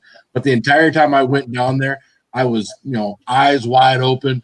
I was looking all around. I got down there. I was like, when I went back up the stairs, I kind of had a little pep in my step, making sure that no one grabbed me and pulled me back down to the basement. Yep. It puts toes on the skin. Duct tape. There was one family there in Montana. There's a road going up to the top of what was called Government Mountain. And you go up that road, and about a mile and a half, 2 miles down that road, there's a private piece of property that covers about, if I recall, it was like a 40-acre parcel there. And it's got this old rickety house. You can tell that house was built maybe in the 1920s or so. And, it's got an old rickety porch, and it's got a shed. Well, I had my truck run out of gas on me coming down off that mountain one time. And it was within about a quarter of a mile, half mile from their house. And their house is the only house on that damn road. I mean, the road's 14 miles long, and that's the only house on that road. And I thought, God, maybe they'll have some gas there. They're so remote, they probably do have gas there. And they were the last house on the power lines that were in the area. I went to that house. And this guy in a dress come out on the front porch. No, it was Mama. It was Mom. Oh, no. She was sporting a goatee and a mustache. And she was a big bosom, huge woman. But boy, oh boy, she needed a shave bad. And I asked her, I go, ma'am, you wouldn't happen to have some gasoline, would you? I said, my truck ran out of gas. She goes, hell of a place to run out of gas, ain't it? And I thought, she's reading my mind. Yeah, that's what I'm thinking. This is one hell of a place to have to run out of gas. And she goes, you can have some gas. Yeah. And, yeah, pay up. So she says, just a second. She turns around, she yells out, and it made you think you were in the deep south. Junior, sissy, get out here. And I thought she was calling Junior a sissy, right? Well, no, here comes this guy. He's about 20 years old. And his damn pant legs are only about 6 inches below his knees. Yeah, I bet you that's the last pair of pants she ever bought for him back when he was 10. And he's wearing suspenders. And and his zipper's busted, so his pants are half open, and he's got underwear that's 60 shades of gray, and he's got his thumbs in his suspenders, and he goes, "What the hell you need, Ma?" Oh, she backhanded him so hard I couldn't believe it. He hit the one of the poles that holds up the porch, hit that pole, and he goes, "God, Ma," he says, "take it easy." And she said, "I told you, you can swear to anybody you want, but you don't swear to me." And he looked at me and he goes, "Fuck you. Come here and get me slapped." She didn't slap him for that.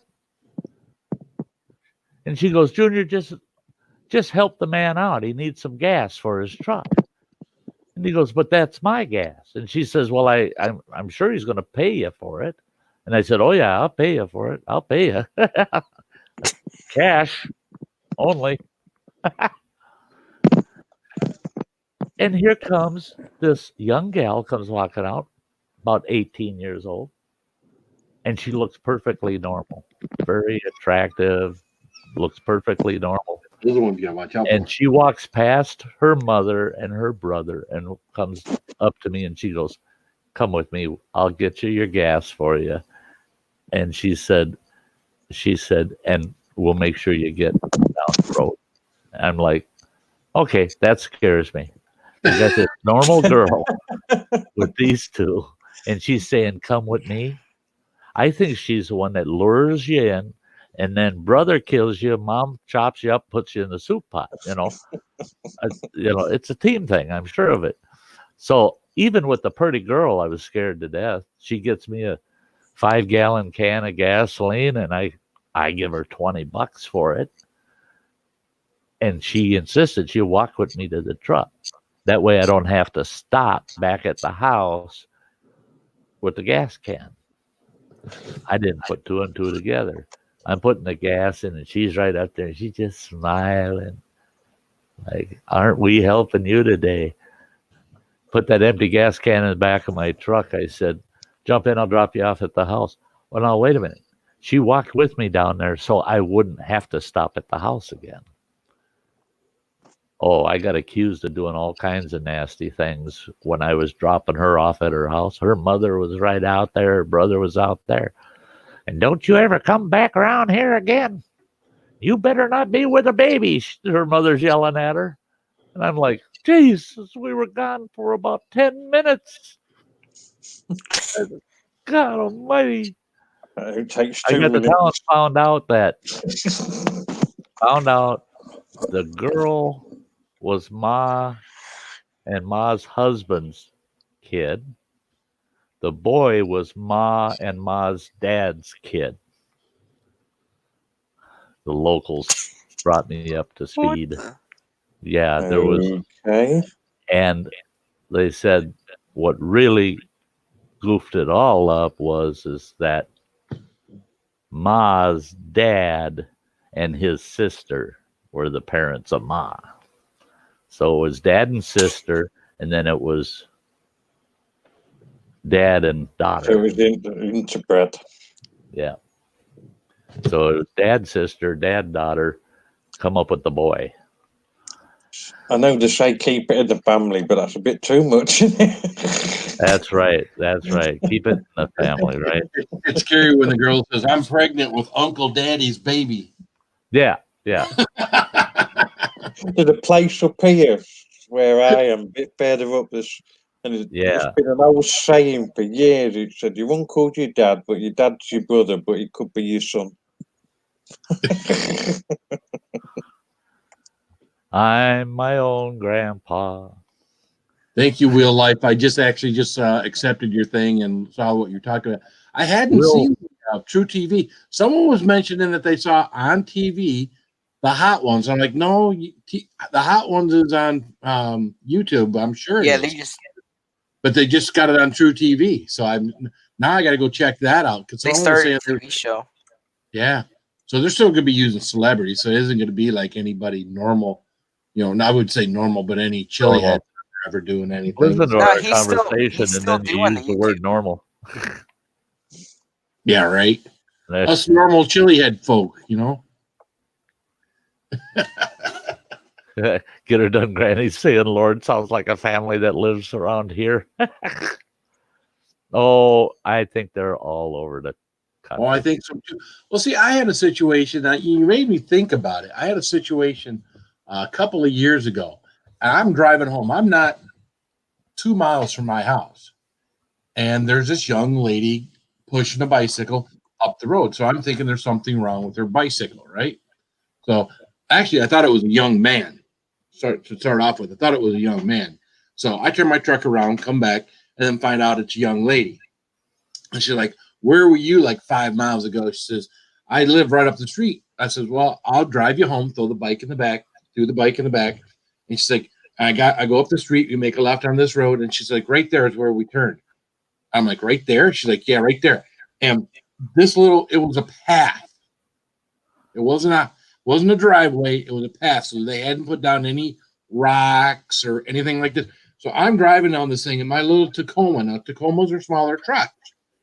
And the brush on either side of my truck is touching the brush on either side of touching the either side of my truck as I'm driving down there, and I'm started thinking deliverance again, right? I'm always, running, and I get back there, it opens up a little bit, and they got this shitty little excuse my language, shitty little shack they live in, and a shitty little car, and it looked like something where you didn't want to be, and so I got out, helped her with her bike out. Again, she looked like a boy, but helped her with her bike out, gave her stuff. She says, "My husband's inside. He's probably going to wonder who drove me home." I says, "Well, I got to get home." So I get in my truck, I turn around, and as I'm going back up this path of a driveway, I'm thinking, I hope nobody comes out of nothing. Suddenly, a vehicle suddenly comes out and blocks my vehicle. And these are crazy things that go through my head. Oh, yeah. You got to be prepared in case something weird happens. Wow. Right? But I tell you, if you treasure your butt, yeah, sometimes it pays to be nervous. I mean, yeah. Treasure your life. I mean, yeah, someone could have plans to abduct you or whatnot, and Yeah. Oh, my ex-wife and I, we used to we'd go all over the place and look for abandoned properties, and we got to this one house. I told her I don't like the looks of that place, and here it's a turn of the century old farmhouse out in the middle of the country, and it's cornfields right up. I mean, that house is sitting on maybe 150 by 150 plot. And the house, that's all that's sitting there is the house, and otherwise it's corn right up all the way around it. And there's a little wagon trail going to the house through the corn.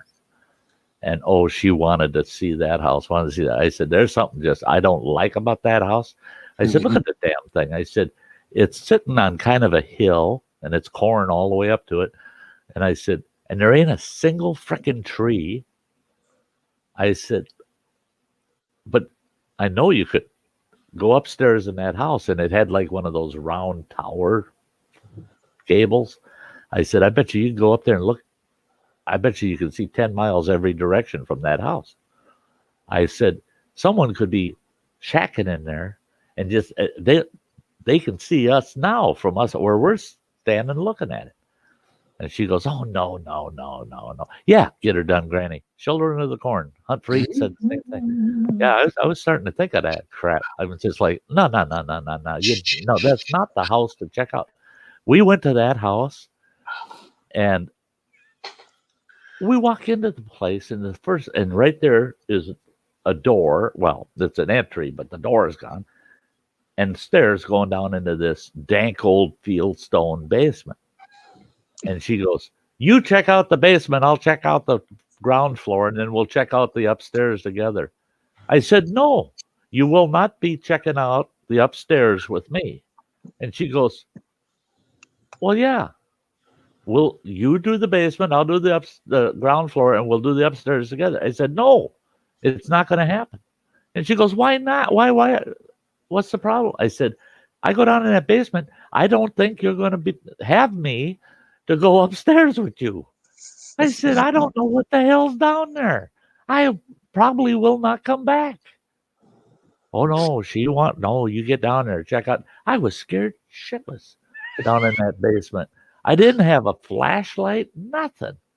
And there's just a little bit of window, like 3 windows in that whole basement. So there's just a little bit of a glow in there.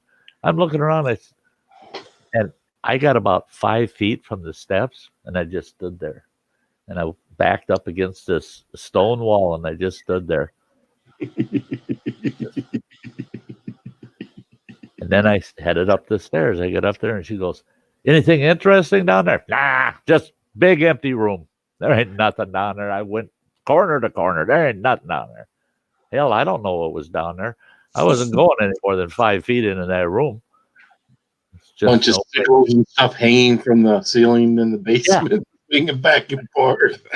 Some poor bloke there strapped up, tied up, going, help, help. Yeah, help me, help me. You know what I'd yell at him? You know what I'd yell at him? You're going to die. Bye. I'll be back after I call the cops. Bullshit. I wouldn't go in there. And then after we checked the ground floor out, I noticed it looked like things had been drugged or moved. Oh no! The dirt on the floor, the dust on the floor, because it was pretty trashy in there. It was a neat old house, big rooms on the main floor, but things just seemed like they had been moved around recently and shit. I told her, I said, I don't like this damn place. I said, I think someone's been coming and going out of here. She goes, you're just making shit up. See, my ex, for some things, was just butt dumb. And let's check out the upstairs. Okay. She says, you go first. Well, of course, kill him while I run, And we get to the upstairs of that house, and the top of the stairs is at the very end of a big, long hallway that goes all the way to the end of that house. We come around that corner of the top of the stairs. I'm looking down that long hallway, and I see all these doors going off that hallway, and I'm going, this is bullshit. There's closed doors. I ain't going down there. There's closed doors. You've watched the movies. Don't open the door. Oh, no. Drove back every door as we go through. Get to the end, and there's one door at the end. So that was obviously the master bedroom, because that's where that round tower part of the house was. I pushed that door open. I wasn't going to hold on to no damn doorknob or nothing. I just going to push that sucker ready to run. Push that door open. And all of a sudden, all I hear is, what the fuck are you doing in here? Holy Jesus. There's some old wino living in that house, and he's only using that room. What the fuck are you doing in here? I knocked my old lady right on her ass. I had to turn around, pick her up. And she couldn't keep up with me. Fuck, I was down in the truck, and she was at least 50 yards behind me, still running. I was down there like going, well, what's taking you so long? Come on, let's get the hell out of here. Goddamn axe murderer up there, you moron. Every man for himself. And it never got out of her system. She had to always stick her nose in the abandoned houses. I told her, I said, 99% of them, they're just going to be empty old houses. It's that 1% that we were lucky. It was just some old wino living up there, and it could have been an axe murderer, for crying out loud. Yeah. Horror movie for Nick to watch. That's why.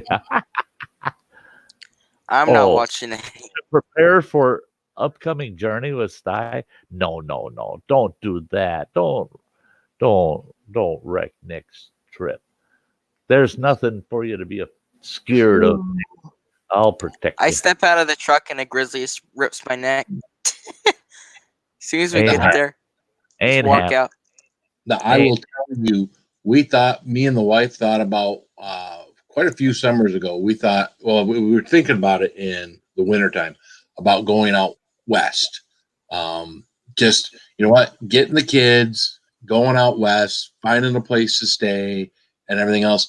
And we wound up not doing it because my mom tried to turn it into, well, then we can meet you out there, your brothers. And we didn't want to do that. I didn't want to do that. You know, we didn't want to do that. And then I started thinking about, you know what? I think, you know, you see all those movies like The Hills Have Eyes and all those ones that are way out west where, you know, now this isn't your backwoods, you know, hillbilly stuff. These are, you know, crazy people that, you know, you're out in the middle of nowhere, out in the desert and crap, and that kind of stuff happen. I've seen too many of those stupid movies is my problem. Jeepers creepers. I was like, you know what? Probably a good thing we're not going out there because, you know, some people go out west sometimes and, you know, they're never heard from again. Bit like what's that other one where the bloke in the truck kills people? The bloke in the truck. Wolf Creek. I mean, there's so many of them about out west, man. Yeah, it's Wolf Creek. Oh, okay. Wolf Creek. They never catch that. It's a true story, that is, and they never caught him to this day. I mean, you could just disappear out there. There you go. Wheel life, Jeepers Creepers. Creepers. There you go. Yeah. Jeepers I see some ugly ass truck like that, and it's running up behind me. Yeah, I'll pull over, let him by. Them kids should have never messed with it. Because they caught his attention. No, let him go by it, and I ain't stopping. That's another thing I do when I'm in unfamiliar country. My gas tank's always full. If I got to stop at every little town, I'll top it off. Oh, we got 3/4 of a tank. I don't care. We're topping off the tank. Because if something starts chasing my ass, I want them to have to chase me for over 400 miles. I made a mistake once. We were in the North Carolina going through an area. Now this is all flat. We're headed out to the Sounds, out to the beach and whatnot. And I don't know if we're headed out there or if we're headed back. And we stopped somewhere to get gas, and we didn't wind up getting gas. And then we went down this long stretch of road where it said no, there wouldn't be a gas station for another so many miles. Now it's hot. We got the air conditioning on full blast, and it says do not go over to the side of the road and get out because of bears. So here we are. It's 100 degrees in North Carolina. We're driving down this straight road, which again, it's just a straight road. There's probably 50 yards, and then these, I think they were pine trees, just rows. I mean, this was cut out. This road was cut out of these pine trees. Right. And so you're driving down there, and we are on fumes in the van to the point where it's so hot. I'm turning the air conditioning off to hopefully get more miles out of the vehicle. And I got my vehicle full of all my kids. So I got 6 kids in the vehicle. And the needle on my Sienna minivan at one point got below the E mark. Yeah. You got the red and then you got the mark. That's when you know it's any second. We finally got to an exit, and I pulled off onto this exit. Of course, no gas station, right? There was like a little tire repair thing. I went up to this little tire repair thing, and it's like, no, we don't have gas. But if you get right back on the expressway, the next exit is only about a mile, and then there's a gas station there. And I was like, dude, I don't think we're going to make it a mile. And he's like, well, we don't have any gas here.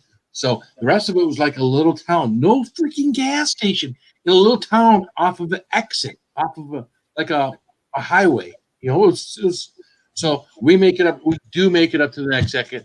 We pull right up in there, and now this vehicle has I forget what it was. It was a 17-gallon tank. This thing takes 18 something in gas. Which means I filled the tank and the hose coming up to when we had this thing filled. This thing had to have been on fumes. Again, the needle was below the E mark. Oh, yeah. I was so worried that we were going to be out there too hot, not walk with the kids because they were talking. You know, the sign said bears, but of course we didn't see any bears. But again, there weren't any people walking. People walking, then you see the bears. Bears would be like, oh, here they are. We'll go get them. But, oh, yeah. And we had that happen to us in North Carolina. So. Always real close. Always close. That was my ex-wife when we got married. I wasn't paying much attention, you know, when young love, you don't care when the girlfriend says, "Oh yeah, I come from such and such a town," and you know it's 4 hours away. You just smile and go, "Oh, that's nice. That's nice. Who gives a shit? Yeah, let's get in the back seat." You know, yeah, yeah, yeah. But then you marry them, and then the next thing you know is, "I want you to take me up to my hometown and meet the family." Oh, jeez. Okay, fine, fine, fine. Where do you live? And yeah, oh yeah, you don't want to say that. Just the way I got away from, without saying, I don't remember where the hell you're from. I just said, "Oh, you're gonna have to write the directions down for me because I've never been there." So then I found out where she came from because she wrote the directions out to get there. Oh, that damn little town way up here in northern Wisconsin, right up on Lake Superior. We didn't have internet back then, not in 1975.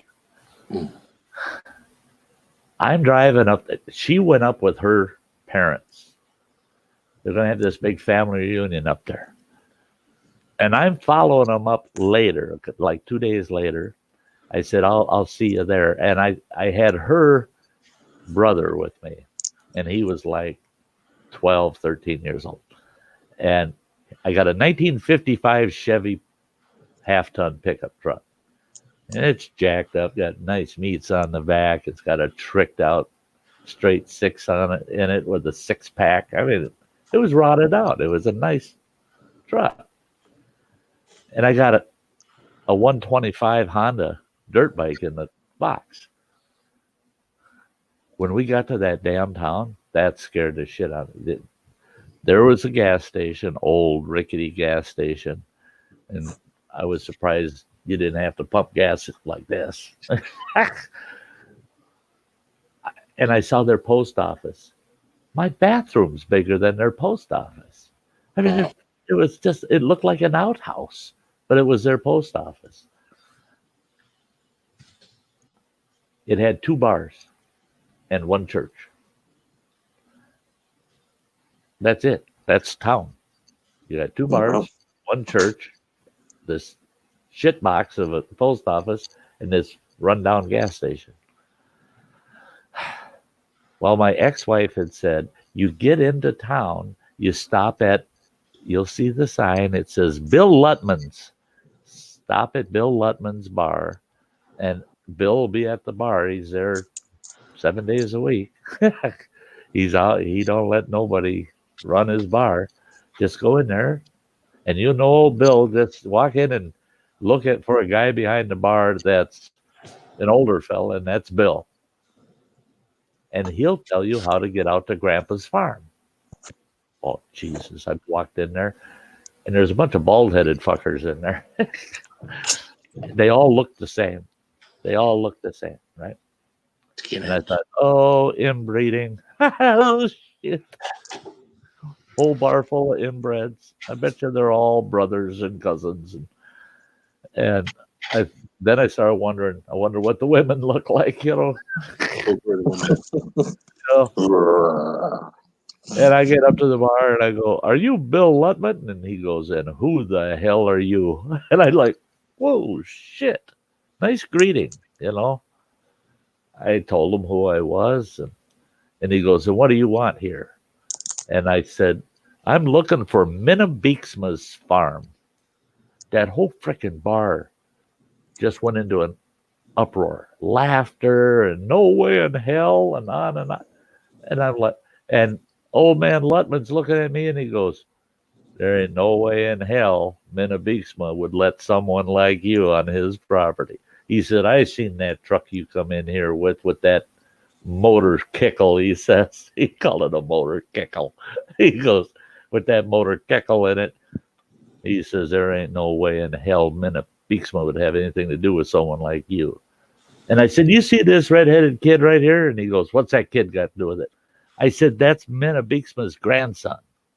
He goes, what are you doing with his grandson? All of a sudden I'm realizing, oh, fuck, now they think I kidnapped his grandson. You know? the kid, thank God, he's going, no, yeah, Minna's my grandpa, and he's my brother-in-law. He married my sister, and he goes, my sister Brenda. Lutman goes, you didn't marry Brenda. And I go, oh, yeah, I did. He goes, Minna would never allow that. I said, Jesus Christ. You know, are you related or something? I asked him. And he goes, no, but they are. I turn around and there's about 14 bald-headed fuckers sitting in there, all giving me the evil eye now. Like, he married Brenda. You know, how dare you? One of my boys were going to do that, you know. Right. Come to find out, there's only two families in that whole freaking community, Lutmans and Beeksmas. And they're all bald-headed. They're all bald-headed. I didn't find one guy with hair. They're all bald-headed, every one of them. I got out to that damn farm, and I had a 30-30 loaded, locked and loaded, laying in my lap all the way out there. I get out to that farm, I pull in there, and it looked like the hills have eyes kind of shit. And I'm going, so this is Grandpa's farm. And Lonnie, my brother-in-law, he's going, yeah, I remember the farm. Yeah, this is it. I thought, oh, shit, I don't like this. But here comes this short little fucker. He's only about 5'2". He comes walking out of the barn, walks right up to my truck, and he said, I go, hello. He goes, shut the fuck up. He says, don't you turn around. You just back your ass right back where it came from. He says, you just keep going in reverse so I can see you through the windshield. He says, it'll take me about 30 seconds to grab my rifle out of behind that barn door. He says, and I want to see you in that windshield of that truck as you back your ass all the way out and down the road. You can turn around when you can't see the farm. And I went to say something, and then he looked past me. He goes, Lonnie, what the hell are you doing in that truck with this guy? I thought, what the fuck? Fuck. I don't, you don't know me. I don't know you. And you hillbillies want to kill me? I think that was going to be the first thing they ate. For the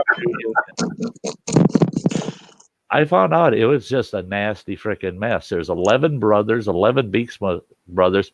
And when they're introduced to you, and this Minna, my wife's grandfather, introducing his brothers, and I started laughing when he got about 4 names into it. This is Ani, this is Boki, this is Farmer. I started laughing, what the fuck, you people? What kind of names is that? Ani and Boki and Farmer and what the hell? Don't you name your kids Dave, Bob, Alan? No. Ani and Boki. No, fuck that. Yeah, you probably didn't laugh too long though, did you? No, once I realized what kind of look they had, that look again, you know. Hey, Chelsea. They all just start barking at you and just rip your clothes off. You know, and it was scary. I mean, I couldn't say nothing in the house. Fuck no. If I said something, her grandfather cut me right off and start a totally different conversation. He'd just take it right there, cut me right off. Fuck you. You ain't talking to my house. Yeah. And the only thing that saved my ass was he raised professional pulling horses, and he entered them into pulling competitions, you know, horse pulls. And he had his team, one of his teams, he had 2. One of his teams broke fence and got off the farm, and they ran off. And he was in a tizzy. Well, each one of them horses were worth about 20 grand a piece. And having them run off, somebody could shoot one or run one over. Or, yeah, they're draft horses. This team was a pair of Shires, and then he had a pair of Clydes. But the Shires are the ones that got out. And a Shire's a big horse.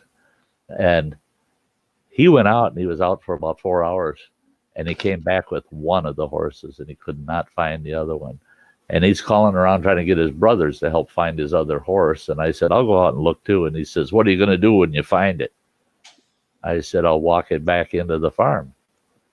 Oh, yeah, right. So now you know horses. I said, no, I didn't want to say shit to him. I rode high school rodeo, and I wasn't going to say that. Oh, yeah, now you think you're a fucking cowboy. You know, I can hear that. I didn't want to hear none of that shit. So he said, fine, you go look, but if you find him, you just holler, and one of us will come and get him. I found him. I came across him. He was in an old logging lot, just grazing. I walked up to him, took him by the halter, and said, come on, big boy, you're coming home with me, and started walking. Then I thought, oh, Minna said I'm supposed to yell for them. I don't want to get fucking shot when I get home because I walked his horse home. So I just stood there, started yelling and yelling and yelling. Nobody showed up. They had gone back to have dinner, and then they'll come back out and look again. But, of course, they didn't come find me and say, it's dinner time. No, they just left my ass out there. So I walked that horse back. I got him to the barn. I curried him down, wiped him down, curried him, let him cool off, gave him a good drink, threw a handful of oats in his feed bucket and gave him some hay and went in the house. And right away, here's him and three of his brothers laughing at me as I'm coming in the door. And they go, oh, you found your way home. I looked at that little frickin' Dutchman and I said, yeah, your fucking horse is in the barn. I said, kiss my ass. And I just walked over and sat at the table. And my wife's grandmother she was a sweet gal. She come over, a big plate of food and everything. And he's just scowling. He gets up, goes out to the barn, and he must have been out there 45 minutes to an hour. He comes back in, and he tells his brothers, you guys can go home. He says, you've been here long enough. And he walks over, and he pours me a cup of coffee and gives it to me.